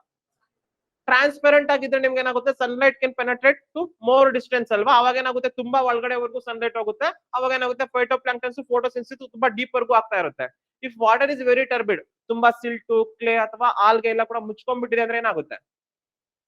ಫೋಟೋಸಿಂಥಸಿಸ್ ಆಗೋದಿಲ್ಲ ಒಳಗಡೆ ನಿಮ್ಗೆ. ಅವಾಗ ಏನಾಗುತ್ತೆ? ನಿಮ್ಗೆ ಅದರ ಪ್ರೊಡಕ್ಟಿವಿಟಿ ಕಡಿಮೆ ಆಗ್ತಾ ಹೋಗುತ್ತೆ. Turbidity limits the extent of light penetration and photosynthetic activity in a significant way. Turbid ಆಗಿತ್ತು ಅಂದ್ರೆ ಅಲ್ಲಿ ಜಾಸ್ತಿ ದಿನ ಉಳಿಯೋದಿಲ್ಲ ಒಂದು ecosystem. Based on the light penetration and plant distribution, they are classified as a photic and aphotic zones. Okay, aquatic ecosystem ಅನ್ನ ನಾವು ಎರಡು zones ಆಗಿ ಡಿವೈಡ್ ಮಾಡಬಹುದು. We can divide the aquatic ecosystem into two zones. One is photic zone. Okay, ಎಲ್ಲಿವರೆಗೂ ನಿಮ್ಗೆ sunlight penetrate ಆಗುತ್ತೋ ಅಲ್ಲಿವರೆಗೂ ನಾವು ಅದನ್ನ photic zone ಅಂತ ಕರಿತೀವಿ. Okay, up to certain level to which sunlight can penetrate, that is photic zone. Sunlight ಎಲ್ಲಿ penetrate ಆಗೋದಿಲ್ವೋ that is called aphotic zone.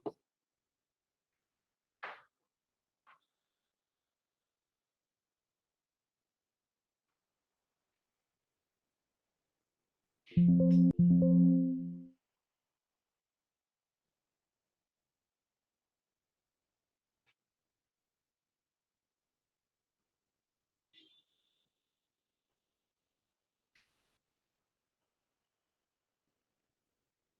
ಫೋರ್ಟಿಕ್ zone ಅಲ್ಲಿ maximum amount of sunlight top ಅಲ್ಲಿ ಇರುತ್ತಾ ಬಾಟಮ್ ಅಲ್ಲಿ ಇರುತ್ತಾ? ಫೋರ್ಟಿಕ್ ಝೋನ್ ಅಲ್ಲಿ top receives maximum amount of sunlight. ಇಲ್ಲಿ ನಿಮ್ಗೆ ಇಲ್ಲಿ ಕಂಪೇರ್ ಮಾಡ್ಕೊಂಡ್ರೆ ಇಲ್ಲಿ ಕಡಿಮೆ ಇರುತ್ತೆ. ಓಕೆ, ಎಲ್ಲಿ ನಿಮ್ಗೆ ಒಂದು ಫೋರ್ಟಿಕ್ ಝೋನ್ ನ ಬೌಂಡ್ರಿ ಇರುತ್ತೆ ಅಂತಂದ್ರೆ ನಿಮ್ಗೆ ಇಲ್ಲಿ ಎಷ್ಟು ಸನ್ಲೈಟ್ ರಿಸೀವ್ ಆಗ್ತಿದ್ಯೋ ಅದರ 1% ನವರೆಗೂ ಎಲ್ಲಿವರೆಗೂ ರಿಸೀವ್ ಆಗುತ್ತೋ ಅಲ್ಲಿವರೆಗೂ ನಾವು ಫೋರ್ಟಿಕ್ ಝೋನ್ ಅಂತ ಕರಿತೀವಿ.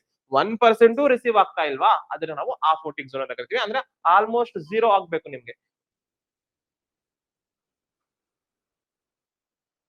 ಆಲ್ಮೋಸ್ಟ್ 0 ಎಲ್ಲ ಆಗುತ್ತೋ that is the ಅಫೋಟಿಕ್ zone.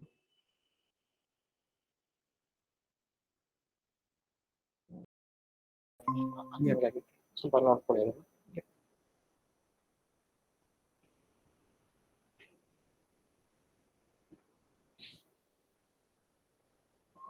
Now is it visible, right?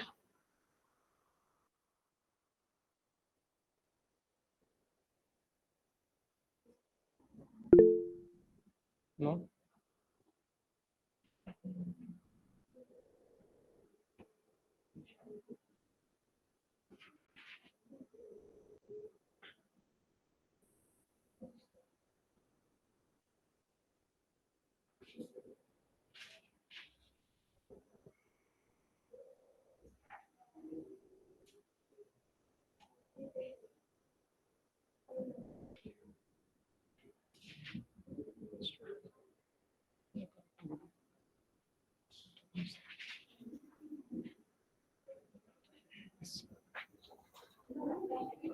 ಸ್ವಲ್ಪ ನೋಡ್ಕೊಂಡ್ಬಿಡಿ ಅದನ್ನ.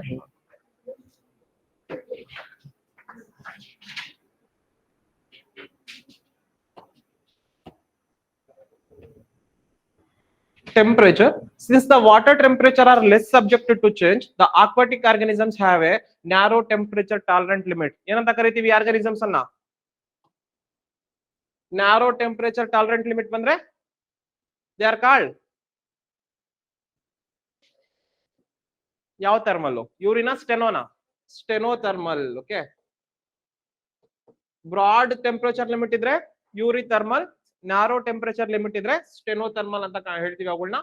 As a result, even small changes in the water temperature are great threat to the survival of aquatic organisms when compared to the changes in the air temperatures in the terrestrial organisms. Okay, ನಮ್ಗೆ ಏನಾಗುತ್ತೆ terrestrial organisms ಗೆ temperature changes ಆದ್ರೂ ಕೂಡ since we are eurythermal we can survive, but aquatic organisms ಗೆ they are sensitive to temperature variation also. ಅದ್ರ ಜೊತೆಗೆ ಏನಾಗುತ್ತೆ oxygen availability ಕೂಡ ಕಮ್ಮಿ ಆಗುತ್ತೆ. That's why aquatic organism ecosystem ನಲ್ಲಿ ನಿಮ್ಗೆ ಏನಾದ್ರು ಟೆಂಪರೇಚರ್ ಸ್ವಲ್ಪ ಹೆಚ್ಚು ಕಡಿಮೆ ಆದ್ರೂ ಕೂಡ organisms will going to die. Okay, ಒಂದು ಆಕ್ಸಿಜನ್ ಡಿಪ್ಲೀಟ್ ಆಗುತ್ತೆ, ಇನ್ನೊಂದು they are stenothermal. Due to these two reasons aquatic organisms are sensitive to temperature changes. Okay, this is about the aquatic ecosystem characters. Next, wetland ecosystem. Wetland ecosystem.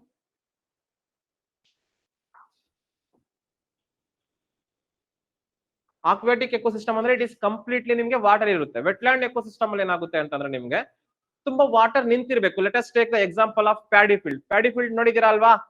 ಭತ್ತದ ಗದ್ದೆ ಏನಿರುತ್ತೆ ನಿಮ್ಗೆ? Pond ಅಲ್ಲಿ ಇದ್ದಂಗೆ ಜಾಸ್ತಿ ನೀರು ಇರೋದಿಲ್ಲ, ಪ್ಲಾಂಟ್ಸ್ ಎಲ್ಲ ಕೂಡ ಇರುತ್ತೆ, ಬಟ್ ತೀರಾ ವೆಟ್ ಕಂಡೀಷನ್ಸ್ ಇರುತ್ತೆ ಅಲ್ಲಿ. ಈ ತರ ಒಂದು ಎಕೋಸಿಸ್ಟಮ್ಸ್ ಅನ್ನ ನಾವು ವೆಟ್ಲ್ಯಾಂಡ್ ಎಕೋಸಿಸ್ಟಮ್ಸ್ ಅಂತ ಕರಿತೀವಿ. Wetlands are the areas of marsh and peatlands with water that is static ಅಲ್ವಾ, or flowing, fresh or brackish, saline, including the areas of marine water, the depth of which at low tide does not exceed 6 meters. Okay, ಏನಾಗುತ್ತೆ ಒಂದು move ಆಗ್ತಿರ್ತಕ್ಕಂಥ water ಆದ್ರೂ ಇರ್ಬೋದು, standing water ಆದ್ರೂ ಇರ್ಬೋದು, saline water ಆದ್ರೂ ಇರ್ಬೋದು, ಫ್ರೆಶ್ ವಾಟರ್ ಆದ್ರೂ ಇರ್ಬೋದು, ಬ್ರಾಕಿಶ್ ವಾಟರ್ ಆದ್ರೂ ಇರ್ಬೋದು. ಓಕೆ, ನಾರ್ಮಲ್ ಆಗಿ ಏನಾಗುತ್ತೆ ನಿಮ್ಗೆ it is area of marshy and peatland. ಜೊತೆಗೆ ಏನಿರ್ಬೇಕು ನಿಮ್ಗೆ ಸಣ್ಣ ಸಣ್ಣ ಗಿಡಗಳು ಮತ್ತೆ ಪೀಟ್, ತುಂಬಾ ಆರ್ಗ್ಯಾನಿಕ್ ಮೆಟೀರಿಯಲ್ ಕೂಡ ಫಿಲ್ ಆಗಿರ್ಬೇಕು. ಈ ತರ ಏರಿಯಾವನ್ನ ನಾವು ವೆಟ್ಲ್ಯಾಂಡ್ ಅಂತ ಕರಿತೀವಿ. Example for wetland is your paddy field ಇರ್ಬೋದು, ಮ್ಯಾಂಗ್ರೋವ್ಸ್ ಇರ್ಬೋದು, ಇವೆಲ್ಲವನ್ನು ಕೂಡ ನಾವು ವೆಟ್ಲ್ಯಾಂಡ್ಸ್ ಅಂತ ಕನ್ಸಿಡರ್ ಮಾಡ್ಬೋದು. Okay, wetlands are the transition zones. Transition zones ಏನಂತ ಕರಿತೀವಿ? ಎಕೋಟೋನ್ ಅಂತ ಕರಿತೀವಲ್ವಾ, between terrestrial and aquatic ecosystem. Let us say India ಈ ತರ ಇದೆ, ಇಲ್ಲೆಲ್ಲ ಕೂಡ ನಿಮ್ಗೆ ಓಷನ್ ಇದೆ. This is the marine ecosystem, this the terrestrial ecosystem. Mid ಅಲ್ಲಿ ಬರ್ತಕ್ಕಂಥದ್ದು ನಿಮ್ಗೆ wetlands. These are the ecotones. Wetlands are the ecotones. Examples: mangrove, lake littorals. Lake littorals ಅಂದ್ರೆ this is the lake. Lake is the aquatic ecosystem. This is the land, terrestrial ecosystem. ಈ land ಮತ್ತೆ lake ನಿಮಗೆ coincide ಆಗ್ತಕ್ಕಂಥ area ಇದೆ ಅಲ್ವಾ? This is called lake littoral. This is also one of the example for ecotone and wetland.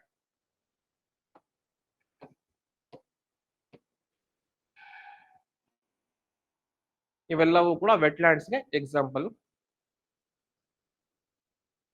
Read on the examples for wetlands: mangroves, lake littorals and intertidal regions, floodplains.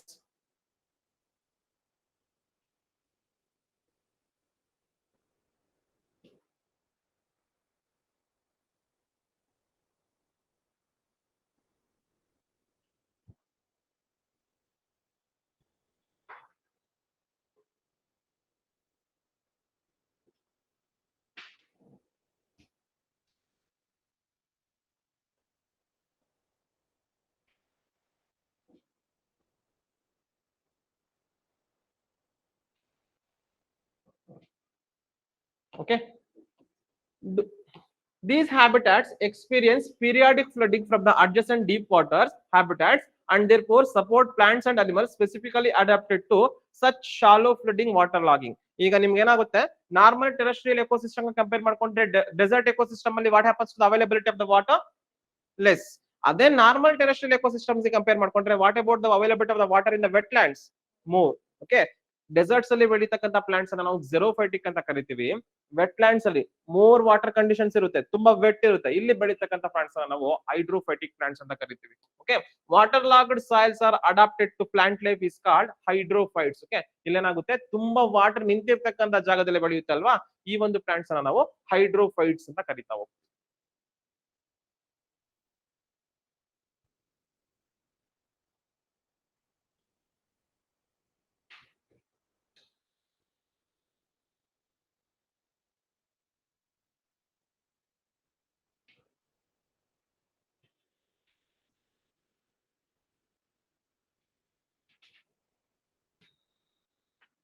Hydrophytes. Okay.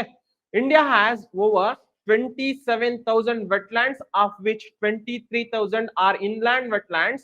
Around 4,000 are the coastal wetlands. Okay. ಇಂಡಿಯಾದಲ್ಲಿ recognise ಆಗಿರ್ತಕ್ಕಂಥ wetlands ಹತ್ರ 27,000 wetlands ಇದಾವೆ. ಅದರಲ್ಲಿ 23,000 inland ಒಳಗಡೆ ಇರ್ತಕ್ಕಂಥದ್ದು, ಇನ್ನು 4,000 coastal ಏರಿಯಾದಲ್ಲಿ ಇರ್ತಕ್ಕಂತಹ ಒಂದು wetlands. Wetlands occupy 18.4% of the countries area, of which 70% are under paddy cultivation. Okay. Total India the area paiki 18.4% are the wetlands. Total 100% andre 18.4% is the wetlands. Adaralli highest is under the paddy cultivation. Paddy ಒಂದು paddy field ಏನಿದೆ, it is also considered as wetland. Okay. Read on these figures.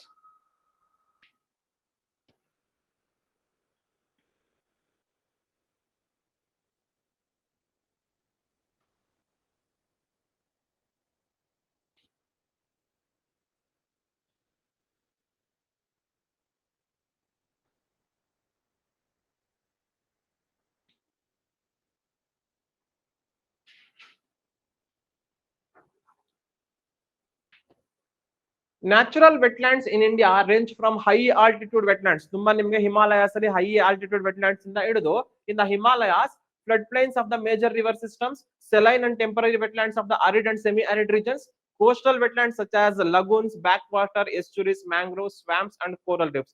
ಇವೆಲ್ಲವೂ ಕೂಡ ಇಂಡಿಯಾದಲ್ಲಿ ಸಿಗ್ತಕ್ಕಂತಹ wetlands. Okay.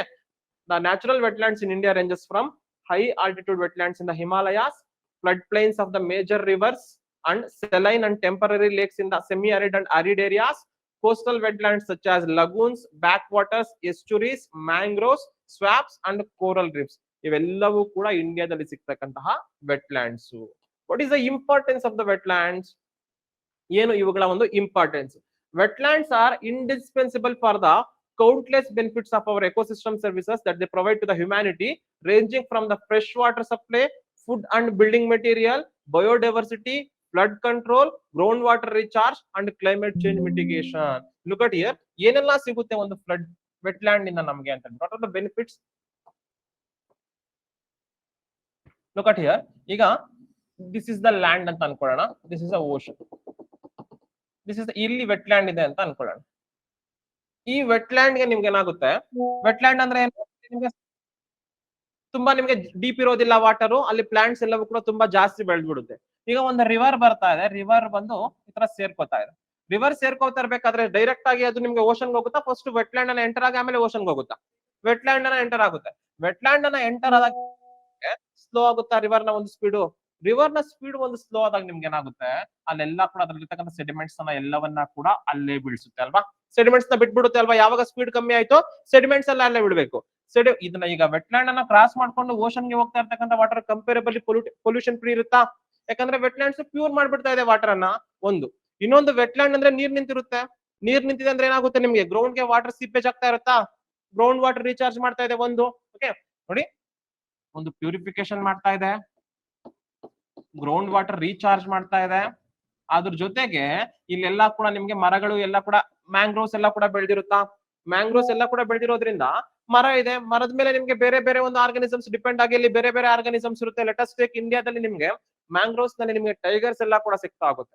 ಈ mangroves ನಲ್ಲಿ ನಿಮ್ಗೆ ಏನಾಗುತ್ತೆ, ಒಂದು ಬೇರೆ ಬೇರೆ ಅನಿಮಲ್ಸ್ ಎಲ್ಲ ಕೂಡ ಬಂದು ಅಲ್ಲಿ ಶೆಲ್ಟರ್ ಅಂತ ಆಗುತ್ತೆ. That's why it is a very diverse area. Diversity ತುಂಬಾ ಜಾಸ್ತಿ ಇರುತ್ತೆ ಇಲ್ಲಿ, ಯಾಕೆಂದ್ರೆ ಇಟ್ ಗಿವ್ಸ್ ಶೆಲ್ಟರ್. ಅದ್ರ ಜೊತೆಗೆ ನಿಮ್ಗೆ ಏನಾಗುತ್ತೆ, ಇಲ್ಲಿ ಫಿಶಸ್ ಎಲ್ಲ ಕೂಡ ಬರುತ್ತಾ, ಇಲ್ಲಿ ಬ್ರೀಡಿಂಗ್ ಮಾಡ್ಕೊಳ್ಳೋದಕ್ಕೆಲ್ಲ ಕೂಡ ನಿಮ್ಗೆ ಒಂದು ಸ್ಟಾಟಿಕ್ ವಾಟರ್ ಇರೋದ್ರಿಂದ ಅದರಿಂದ ಏನಾಗುತ್ತೆ, ಬೇರೆ ಬೇರೆ ಆರ್ಗಾನಿಸಮ್ಸ್ ಒಂದು ಬ್ರೀಡಿಂಗ್ ಸೆಟ್ ಆಗೋ ಕೂಡ ಇರುತ್ತೆ. That's why it has a rich biodiversity. Then ground water recharge, pollution free, diversity. ಇನ್ನೊಂದೇನಾಗುತ್ತೆ, ನಿಮ್ಗೆ ಹೊರಗಡೆಯಿಂದ ನಿಮ್ಗೆ ಈಗ ಸೈಕ್ಲೋನ್ ಒಂದು ಲುಕ್ ಅಟ್ ಹಿಯರ್, ಇಲ್ಲಿ ನಿಮ್ಗೆ ಸೈಕ್ಲೋನ್ ಕ್ರಿಯೇಟ್ ಆಗಿದೆ ಬೇ ಆಫ್ ಬೆಂಗಾಲ್ ನಲ್ಲಿ ಅನ್ಕೊಳ್ಳಿ. ಈ ಸೈಕ್ಲೋನ್ ನಿಮ್ಗೆ ಓಷನ್ ನ ಮೇಲೆಯಿಂದ ಲ್ಯಾಂಡ್ ಮೇಲೆ ಎಂಟ್ರಿ ಆದಾಗ ಫಸ್ಟ್ ಯಾರು ಎಕ್ಸ್ಪೋಸ್ ಆಗ್ತಾರೆ ಸೈಕ್ಲೋನ್ಗೆ? ಮ್ಯಾಂಗ್ರೋವ್ಸ್ ಆಗುತ್ತೆ. ಮ್ಯಾಂಗ್ರೋವ್ಸ್ ನಲ್ಲಿ ನಾವ್ ಇರ್ತೀವಾ? ಇಲ್ಲ. ಈ ಮ್ಯಾಂಗ್ರೋವ್ಸ್ ಎಕ್ಸ್ಪೋಸ್ ಆದಾಗ ಏನಾಗುತ್ತೆ, ಈ ಸೈಕ್ಲೋನ್ ಫಸ್ಟ್ ನಿಮ್ಗೆ ಲ್ಯಾಂಡ್ ಮೇಲೆ ಬಂದಿದ ತಕ್ಷಣ ಡೆಸಿಪೇಟ್ ಆಗ್ಬಿಡುತ್ತೆ. ಸೈಕ್ಲೋನ್ ಜಾಸ್ತಿ ಇರೋದಿಲ್ಲ, ಫಸ್ಟ್ ಎಕ್ಸ್ಪೋಸ್ ಆಗೋದು ಮ್ಯಾಂಗ್ರೋವ್ಸ್, ಆಮೇಲೆ ನಿಮ್ಗೆ ಲ್ಯಾಂಡ್ ಮೇಲೆ ಬರ್ತಕ್ಕಂಥ ಸೈಕ್ಲೋನ್. ಇದು ಒಂದು ನಮ್ಗೆ ಏನಾಗುತ್ತೆ, ನ್ಯಾಚುರಲ್ ಡಿಸಾಸ್ಟರ್ಸ್ ಇಂದ ಪ್ರೊಟೆಕ್ಷನ್ ಅನ್ನ ಕೊಡ್ತಾ ಇದೆಯಾ?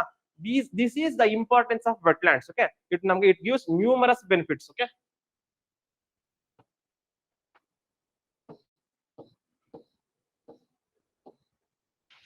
wetlands are indispensable for the countless benefits of ecosystem services that they provide to humanity, ranging from ಏನೇನು benefits write down: fresh water supply, food and building material. ಇವಾಗ ಏನ್ ಮಾಡ್ತೀವಿ ನಾವು, ಮ್ಯಾಂಗ್ರೋವ್ಸ್ ನಲ್ಲಿ ಒಂದು ಎಡಿಬಲ್ ಪ್ಲಾಂಟ್ಸ್ ಅನ್ನ ಹೋಗ್ಬಿಟ್ಟು ನಾವು ಅಲ್ಲಿ ಎಕ್ಸ್ಟ್ರಾಕ್ಟ್ ಮಾಡ್ಕೊ ಬರ್ಬೋದು. ಮತ್ತೆ ಆ ಒಂದು ಸೌದೆನ ಅದನ್ನ ಇದನ್ನ ತಗೊಬಂದು ನಾವು ಬಿಲ್ಡಿಂಗ್ ಮೆಟೀರಿಯಲ್ಸ್ ಆಗಿ ಯೂಸ್ ಮಾಡ್ಕೋಬಹುದು. Okay, supply of food and building materials and biodiversity, ತುಂಬಾ ಬಯೋಡೈವರ್ಸ್ ಇರುತ್ತೆ ಅಲ್ಲಿ. Flood control, ground water recharge, climate change mitigation ಎಲ್ಲವೂ ಕೂಡ ವೆಟ್ಲ್ಯಾಂಡ್ಸ್ ಇಂದ possible. That's why wetlands are very important. Red on the benefits of wetlands.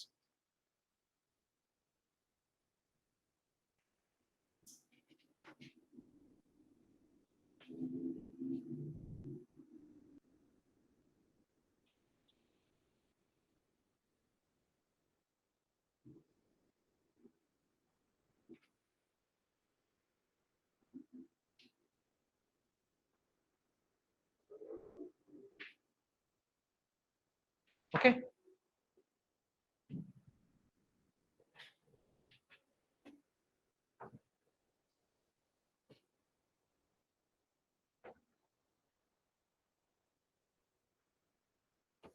Next, wetlands are habitat to aquatic flora and fauna, numerous species of native and migratory birds. Alva wetlands ಅಲ್ಲಿ ನಿಮಗೆ ಬೇರೆ ಬೇರೆ species ಬಂದು ಇಲ್ಲಿ ಇರುತ್ತೆ. That is why it's biodiverse.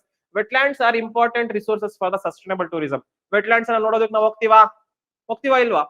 Tourism ಹೋಗ್ತೀವಿ, ಅಲ್ಲೊಂದು economy develop ಆಗುತ್ತೆ. That is sustainable tourism.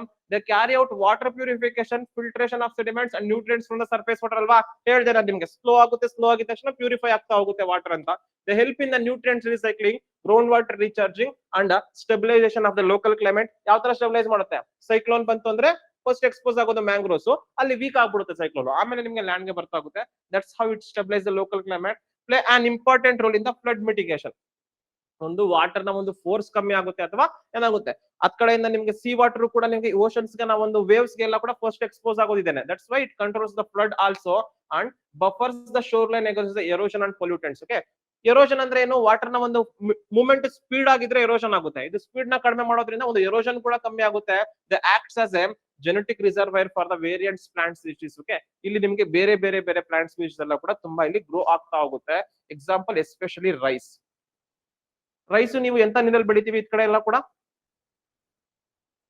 Borewell ಅಥವಾ ನದಿ ನೀರಲ್ಲಿ ಬೆಳಿತೀವಿ, which is a fresh water. Is there any rice variety which can be grown in the marine water?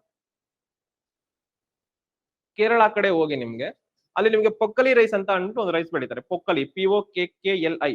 ಅದು ನಿಮ್ಗೆ marine, ಸಮುದ್ರದ ನೀರಲ್ಲಿ ಬೆಳೀತಕ್ಕಂತಹ ಒಂದು rice variety. Read the name ಪೊಕ್ಕಲಿ.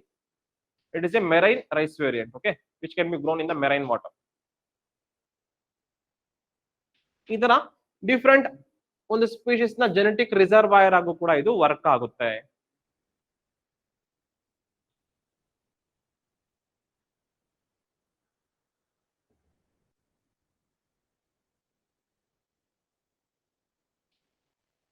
Okay, done. This is about the wetlands. Wetlands ಇಷ್ಟೆಲ್ಲ ನಮಗೆ benefits ಅನ್ನ ಕೊಡ್ತಾ ಇದ್ರು ಕೂಡ ಈ ನಡುವೆ wetlands ಹಾಳಾಗ್ತಾ ಇದೆ. What are the reasons for the depletion of the wetlands? One is excessive pollutants. Okay, industrial effluents, domestic waste, agriculture runoff, etc. are dumped into the wetlands beyond the recycling capacity. ತುಂಬಾ pollutants ಅನ್ನ add ಮಾಡ್ಬಿಡ್ತಾ ಇದೀವಿ ನಾವು wetlands ಗೆ. That's why wetland ನ ಒಂದು quality ಕಮ್ಮಿ ಆಗ್ತಾ ಇದೆ.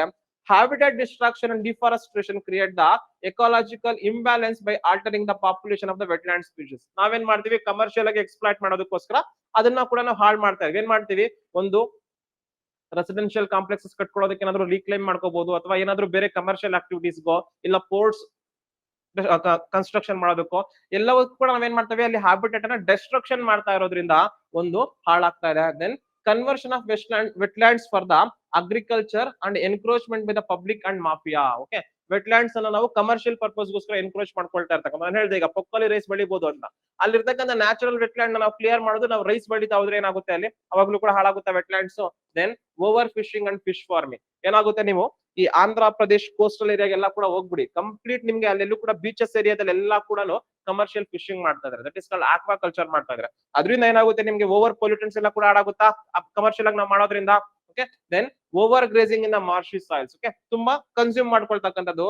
Removal of sand from the beds near the seas make the wetlands vulnerable to the wave action and tidal work. ಇನ್ನೊಂದು ಮರಳು ಮಾಫಿಯಾ, ಅಲ್ಲಿಂದ ತುಂಬಾ ಮರಳು ತೆಗೆದು ಎರೋಷನ್ ಎಲ್ಲ ಜಾಸ್ತಿ ಇದೆ.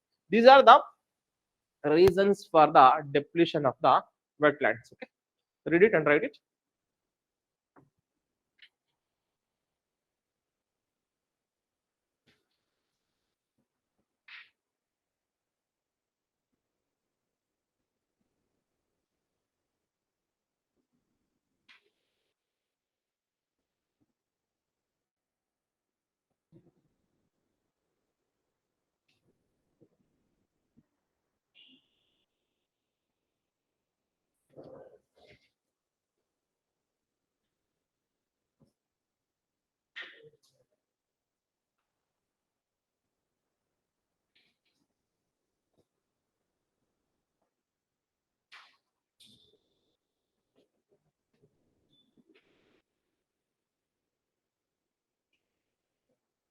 Okay, done.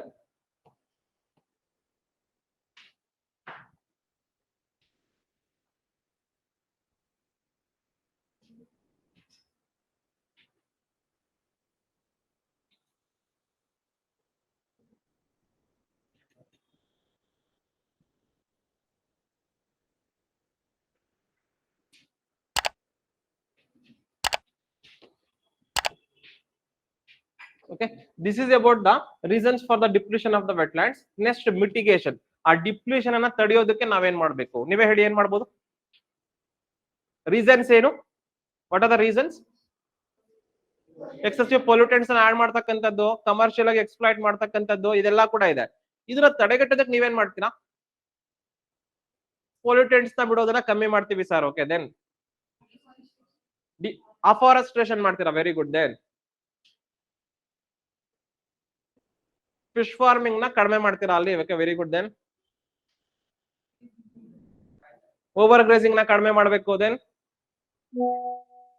ಸ್ಯಾಂಡ್ ಮೈನಿಂಗ್ ನಿಲ್ಸೋದಕ್ಕೆ ಸ್ಟ್ರಿಕ್ಟ್ ಲಾಸ್ ತರಬೇಕು. Very good. ದೆನ್ ಈ ತರ ಏನೆಲ್ಲಾ ಪ್ರಾಬ್ಲಮ್ಸ್ ಇದೆಯೋ ಅದನ್ನ ವಾಪಸ್ ಏನಾದ್ರು ಅದಕ್ಕೆ ಲಾಸ್ ತರ್ತಕ್ಕಂಥದ್ದು ಇಲ್ಲ ಉಲ್ಟಾ ಮಾಡ್ತಕ್ಕಂಥದ್ದು ಮಾಡ್ಬೇಕು ಅಷ್ಟೇ ಅಲ್ವಾ. That is the mitigation. Okay, mitigation, demarcation of the wetlands using latest technology, proper enforcement laws and stringent punishment for the violators. Okay, ನಾವು ಒಂದು ಸ್ಟ್ರಿಕ್ಟ್ ಲಾಸ್ ಅನ್ನ ತರಬೇಕು. ಯಾರ್ಯಾರು ವಯೋಲೇಟ್ ಮಾಡ್ತಾರೋ ಲಾಸ್ ಅನ್ನ ಅವ್ರಿಗೆ ಸ್ಟ್ರಿಕ್ಟ್ ಪನಿಷ್ಮೆಂಟ್ ಅನ್ನ ಕೊಟ್ರೆ ಒಂದೇನಾಗುತ್ತೆ, ಕರೆಕ್ಟ್ ಆಗಿ ಆ ವೆಟ್ಲ್ಯಾಂಡ್ಸ್ ಅನ್ನ ಕರೆಕ್ಟ್ ಆಗಿ ಡಿಮಾರ್ಕೆಟ್ ಮಾಡಿ ಇಲ್ಲಿ ಈ ಆಕ್ಟಿವಿಟೀಸ್ ನಡಿಬಾರ್ದು ಅಂತ ನೋಡ್ಕೊಂಡ್ರೆ ಏನಾಗುತ್ತೆ, ವೆಟ್ಲ್ಯಾಂಡ್ಸ್ ಅದರ ನ್ಯಾಚುರಲ್ ಒಂದು ಕ್ಯಾರೆಕ್ಟರ್ ನ ಉಳಿಸ್ಕೊಳುತ್ತಾ. Okay, then preventing unsustainable aquaculture and cultivation of the shellfish. Okay, exploit ಮಾಡ್ತಕ್ಕಂಥದ್ದು, ಪೊಲ್ಯೂಟ್ ಮಾಡ್ತಕ್ಕಂಥ aquaculture ನ ಅಲ್ಲಿ ನಾವು ಪ್ರಿವೆಂಟ್ ಮಾಡಬೇಕು. Treating industrial effluents and water from the farmlands before discharging into wetlands. Okay, direct ಆಗಿ ನಾವು ಆ ಒಂದು ಇಂಡಸ್ಟ್ರಿಯಲ್ ವಾಟರ್ ನ ಮತ್ತೆ ಫಾರ್ಮ್ ಲ್ಯಾಂಡ್ ವಾಟರ್ ನ ಡೈರೆಕ್ಟ್ ಆಗಿ ವೆಟ್ಲ್ಯಾಂಡ್ಸ್ ಗೆ ಬಿಡೋ ಬದಲು ಅದ್ರ ಮೊದಲು ಏನ್ ಮಾಡ್ತೀವಿ, ಟ್ರೀಟ್ ಮಾಡಬೇಕು. ಟ್ರೀಟ್ ಅಂದ್ರೆ ಏನು, ಅದ್ರಲ್ಲಿ ಇರ್ತಕ್ಕಂಥ ಎಕ್ಸಸ್ ಪೊಲ್ಯೂಟೆಂಟ್ಸ್ ಎಲ್ಲ ತೆಗೆದು ಆಮೇಲೆ ಬಿಟ್ರೆ ಸ್ವಲ್ಪ ಪೊಲ್ಯೂಷನ್ ಕಮ್ಮಿ ಆಗುತ್ತೆ. Then utilizing the wetlands on the sustainable basis by giving enough time for the natural regeneration. What is sustainable? Sustainable ಅಂದ್ರೆ ಏನು, ಉಳಿಬೇಕು ಮುಂದಿನ ಜನರೇಷನ್ಸ್ಗೂ ಕೂಡ ಅಂತ ಹೇಳ್ಬಿಟ್ಟು. ಓಕೆ, ಈಗ ಏನಾಗುತ್ತೆ, ನಾವು ಯಾವ ತರ ಕನ್ಸ್ಯೂಮ್ ಮಾಡ್ಕೋಬೇಕು ಅಂತಂದ್ರೆ, ಈಗ ವಾಟರ್ ಆಗ್ಲಿ ಏನೇ ಆಗ್ಲಿ ನಾವು ಜಾಸ್ತಿ ಕನ್ಸ್ಯೂಮ್ ಇವಾಗ ಮಾಡ್ಕೊಂಡ್ಬಿಟ್ರೆ ನಮ್ಮ ಫ್ಯೂಚರ್ ಜನರೇಷನ್ಗೆ ಉಳಿಯುತ್ತಾ? ಇಲ್ಲ. ನಾವು ಯಾವ ತರ ಕನ್ಸ್ಯೂಮ್ ಮಾಡ್ಕೋಬೇಕು ಅಂತಂದ್ರೆ ನಮ್ಮ ಫ್ಯೂಚರ್ ಜನರೇಷನ್ಗೂ ಉಳಿಸೋ ತರ ಕನ್ಸ್ಯೂಮ್ ಮಾಡ್ಕೋಬೇಕು. ಅದನ್ನ ನಾವು ಸಸ್ಟೈನಬಲ್ ಯುಟಿಲೈಸೇಷನ್ ಅಂತ ಕರಿತೀವಿ. ಅಂದ್ರೆ ಅದು end ಆಗ್ಬಿಡಬಾರ್ದು.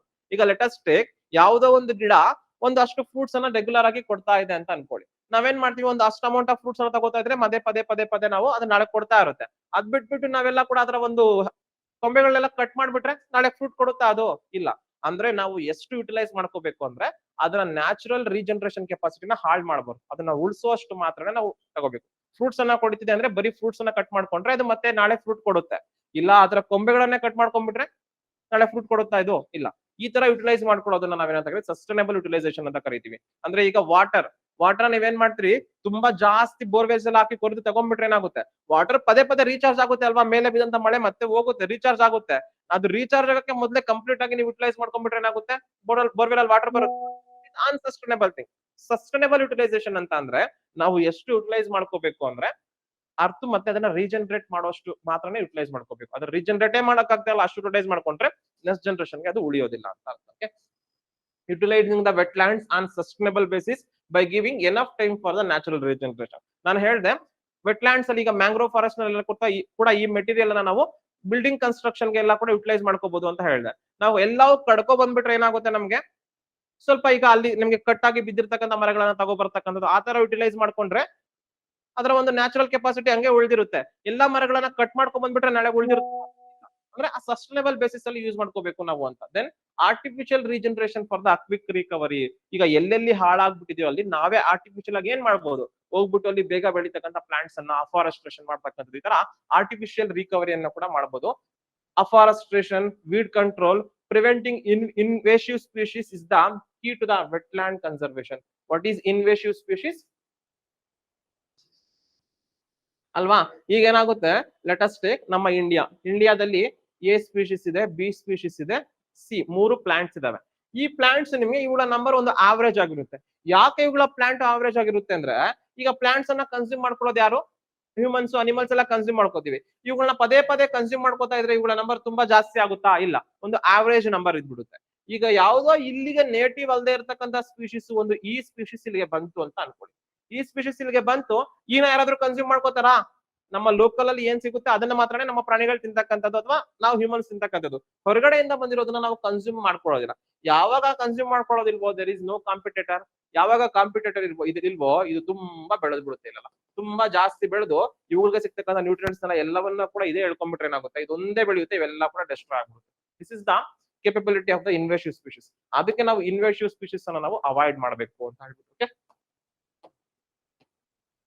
preventive measures to stop the introduction of exotic invasive species like water hyacinth, soil conservation measures and afforestation, preventing grazing in the peripherals of the wetlands. ನೀವು ಹೇಳಿದ್ದೇನೆ. Okay, wildlife conservation and sustainable tourism, ecotourism and sensitizing the local population. Okay, ಅಲ್ಲಿರ್ತಕ್ಕಂಥ local population ಗೆ ಹೇಳ್ಕೊಡ್ಬೇಕು. ಅವರೇ ಅಲ್ವಾ exploit ಮಾಡ್ತಕ್ಕಂಥದ್ದು. First ಹಿಂಗ್ ಮಾಡಿದ್ರೆ ಹಿಂಗ್ ಆಗುತ್ತೆ ಅಂತ ಹೇಳ್ಬಿಟ್ಟು ಅವ್ರಿಗೊಂದು ಎಜುಕೇಶನ್ ಕೊಡ್ತಕ್ಕಂಥದ್ದು.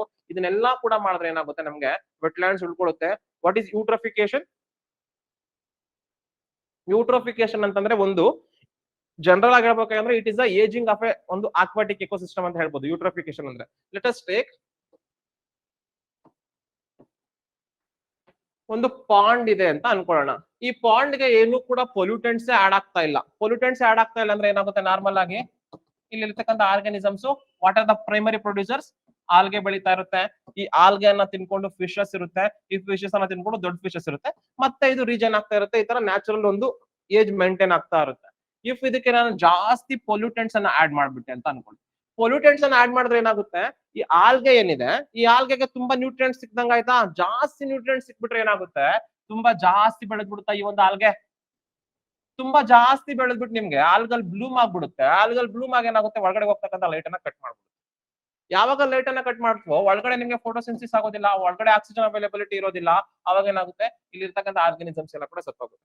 ಸತ್ತೋಗಿ ತುಂಬಾ ಈ ಡೆಟ್ರಿಟಸ್ ಮ್ಯಾಟರ್ ತುಂಬಾ ಕ್ರಿಯೇಟ್ ಆಗುತ್ತಾ, ಡೆಡ್ ಅಂಡ್ ಡಿಕೆ ಮ್ಯಾಟರ್ ತುಂಬಾ ಕ್ರಿಯೇಟ್ ಆಗುತ್ತೆ. ಈ ಡೆಡ್ ಅಂಡ್ ಡಿಕೆ ಮ್ಯಾಟರ್ ಎಲ್ಲ ಕೂಡ ನಿಮ್ಗೆ ಬಾಟಮ್ ಅಲ್ಲಿ ಸೆಟಲ್ ಆಗುತ್ತೆ. ಈ ತರ ಸೆಟಲ್ ಆಗಿ ಆಗಿ ಆಗಿ ಕಡೆಗೆ ಒಂದಿನ ಮುಚ್ಕೊಂಡು ಹೋಗ್ಬಿಡುತ್ತೆ ಈ ಒಂದು ಅಕ್ವಾಟಿಕ್ ಎಕೋಸಿಸ್ಟಮ್ ಎಲ್ಲ ಕೂಡ ಫಿಲ್ ಆಗ್ಬಿಡುತ್ತೆ ಡೆಟ್ರಿಟಸ್ ಮ್ಯಾಟರ್ ಇಂದ. ಅವಾಗ ಏನಾಯ್ತು, ಕಂಪ್ಲೀಟ್ ಏಜ್ ಮುಗ್ದೋಯ್ತು. ಯೂಟ್ರೋಫಿಕೇಶನ್ ಪೊಲ್ಯೂಷನ್ ಜಾಸ್ತಿ ಆಗಿರೋದ್ರಿಂದ ಏಜಿಂಗ್ ಬೇಗ ಆಯ್ತು. This is the eutrophication. Okay,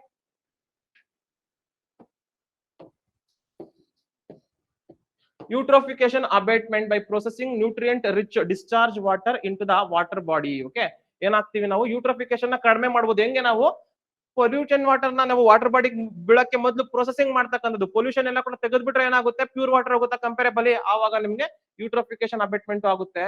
involving the local population in the conservation of the wetlands. Okay, ಅದರ ಜೊತೆಗೆ ಅಲ್ಲಿರ್ತಕ್ಕಂಥ ಲೋಕಲ್ ಪೀಪಲ್ ನ ಇನ್ವಾಲ್ವ್ ಮಾಡ್ಕೊಂಡು ಅದನ್ನ ಕನ್ಸರ್ವ್ ಮಾಡೋದಕ್ಕೆ ಏನೇನ್ ಬೇಕೋ ಎಲ್ಲವನ್ನು ಕೂಡ ಮಾಡ್ತಾ ಹೋಗ್ಬೇಕು.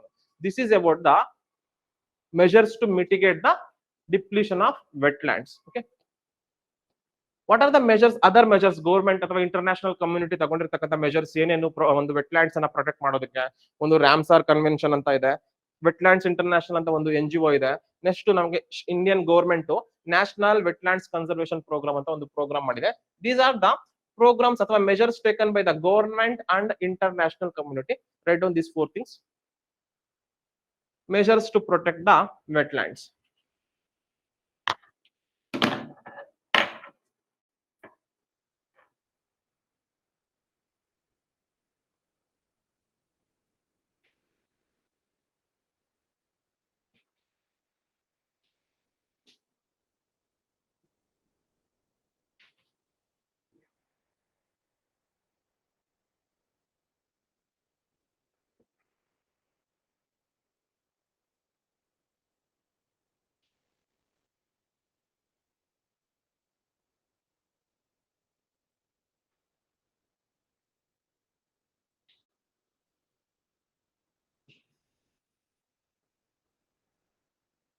Okay, Ramsar Convention on Wetlands, Ramsar Sites in India, Wetlands International and National Wetland Conservation Program. First, Wetlands International. ಏನು Wetlands International? The Wetlands International is a global organization. Important thing is it is a NGO. What is NGO? Non governmental organisation. ಅಂದ್ರೆ wetland international ಗೋ ಮತ್ತೆ ಆ ಒಂದು ದೇಶಗಳ government ಗೂ ಯಾವ್ದು ಸಂಬಂಧ ಇಲ್ಲ. It is a separate thing. It is a non government organisation that works to sustain and restore the wetlands and their resources for the people and biodiversity. ಅಂದ್ರೆ ವೆಟ್ಲ್ಯಾಂಡ್ಸ್ ಅನ್ನ ಕನ್ಸರ್ವ್ ಮಾಡೋದಕ್ಕೆ ಇರತಕ್ಕಂತಹ ಒಂದು international NGO, that is wetlands international ಅಂತ ಅರ್ಥ ಆಯ್ತಾ ನಿಮ್ಗೆ? It is NGO. Wetlands international work ಏನೇನ್ ಕೆಲಸ ಮಾಡುತ್ತೆ? It ranges from research, advocacy and engagement with the governments, corporates and international policy fora and conventions. Okay, ಬೇರೆ ಬೇರೆ ಬೇರೆ ಒಂದು ಯಾರ ಜೊತೆ, ಒಂದು ಗವರ್ಮೆಂಟ್ಸ್ ನ ಜೊತೆ ಎಂಗೇಜ್ ಆಗುತ್ತೆ, ಕಾರ್ಪೊರೇಟ್ಸ್ ನ ಜೊತೆ ಎಂಗೇಜ್ ಆಗುತ್ತೆ, ಇಂಟರ್ನ್ಯಾಷನಲ್ ಒಂದು ಆರ್ಗನೈಸೇಷನ್ ಜೊತೆ ಎಂಗೇಜ್ ಆಗುತ್ತೆ. ಏನ್ ಮಾಡುತ್ತೆ ಅಲ್ಲಿ, ವೆಟ್ಲ್ಯಾಂಡ್ಸ್ ಗೆ ಸಂಬಂಧಪಟ್ಟಂಗೆ ರಿಸರ್ಚ್ ಅನ್ನ ಮಾಡ್ತಕ್ಕಂಥದ್ದು. ರಿಸರ್ಚ್ ಮಾಡಿ ಹಿಂಗ್ ಮಾಡಿದ್ರೆ ವೆಟ್ಲ್ಯಾಂಡ್ಸ್ ಗೆ ಒಳ್ಳೇದು, ಈ ತರ ಮಾಡಿದ್ರೆ ಒಳ್ಳೇದು ಅಂತ ಅಡ್ವೊಕೇಟ್ ಮಾಡ್ತಕ್ಕಂಥದ್ದು. ಅದ್ರ ಜೊತೆಗೆ ಆ ಒಂದು ವರ್ಕ್ಸ್ ನಲ್ಲಿ ಎಂಗೇಜ್ ಆಗ್ತಕ್ಕಂಥದ್ದು ಎಲ್ಲವೂ ಕೂಡ ವೆಟ್ಲ್ಯಾಂಡ್ಸ್ ಇಂಟರ್ನ್ಯಾಷನಲ್ ನ ಕೆಲಸ. ಓಕೆ, ಇಲ್ಲಿ ನೆನ್ಪಿಟ್ಕೋಬೇಕಾಗಿರ್ತಕ್ಕಂಥದ್ದು ಇದು ಒಂದು NGO ಅಂತಕ್ಕಂಥದ್ದು. ಯಾಕಂದ್ರೆ ಕ್ವೆಶನ್ ಆಲ್ರೆಡಿ ಬಂದಿದೆ. Look at this question. ಇದರಲ್ಲಿ ಎಷ್ಟು this is statement 1, this is statement 2, ಯಾವ ಸ್ಟೇಟ್ಮೆಂಟ್ ರೈಟ್, ಯಾವ ಸ್ಟೇಟ್ಮೆಂಟ್ ರಾಂಗ್ ಅಂತ ಹೇಳಿ. With reference to the organisation called wetlands international, which of the following statements are correct ಅಂತ ಕೇಳಿದೀವಿ.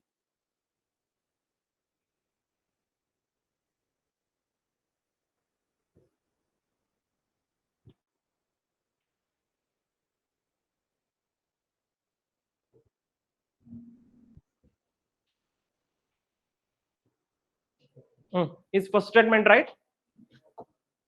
Yes or no? ಇಲ್ಲಿ intergovernmental ಅಂತ ಇದೆ. Is it intergovernmental? No, it is N G O, non government ಅಂತ ಹೇಳಿದ್ವಿ. Inter governmental ಅಂತಂದ್ರೆ inter ಅಂದ್ರೆ ಏನು? ಬೇರೆ ಬೇರೆ. ಅಂದ್ರೆ ಈಗ ರಷ್ಯಾ ಗವರ್ಮೆಂಟ್ ಇಂಡಿಯಾ ಗವರ್ಮೆಂಟ್ ಎರಡೂ ಸೇರ್ಕೊಂಡು ಏನಾದ್ರು ಮಾಡಿದ್ರೆ ಅದನ್ನ ಇಂಟರ್ ಗವರ್ನಮೆಂಟಲ್ ಅಂತ ಕರಿತಾ ಹೋಗ್ತೀವಿ. It is not intergovernmental, it's a non governmental organisation. That's why first statement is wrong. Second statement, it works at the field level for the develop and mobilize the knowledge and use the practical experience to advocate for the better policies ಅಂತ ಇದೆ. Is it? ಅದೇ ಅಲ್ವಾ ಮಾಡ್ತಾ ಇರ್ತಕ್ಕಂಥದ್ದು ಇದು. Second statement is right, first statement is wrong. ನಾವು answer is 2 only. Okay, ಈ ತರ ಕ್ವೆಶನ್ಸ್ ನಿಮ್ಗೆ ಬರ್ತಾ ಹೋಗುತ್ತೆ. ಓಕೆ, ಇಷ್ಟು ನಿಮ್ಗೆ ವೆಟ್ಲ್ಯಾಂಡ್ಸ್ ಇಂಟರ್ನ್ಯಾಷನಲ್ ಬಗ್ಗೆ. ನೆಕ್ಸ್ಟ್ ಕ್ಲಾಸ್ ನಲ್ಲಿ ನಿಮ್ಗೆ ರಾಮ್ಸಾರ್ ಕನ್ವೆನ್ಷನ್ ಶುರು ಮಾಡ್ತೀನಿ. One of the important topic. ಸುಮಾರು ಎಕ್ಸಾಮ್ಸ್ ಅಲ್ಲಿ ರಾಮ್ಸಾರ್ ಕನ್ವೆನ್ಷನ್ ಬಗ್ಗೆ ಕ್ವೆಶನ್ಸ್ ಬರ್ತಾ ಇರುತ್ತೆ. I will stop here.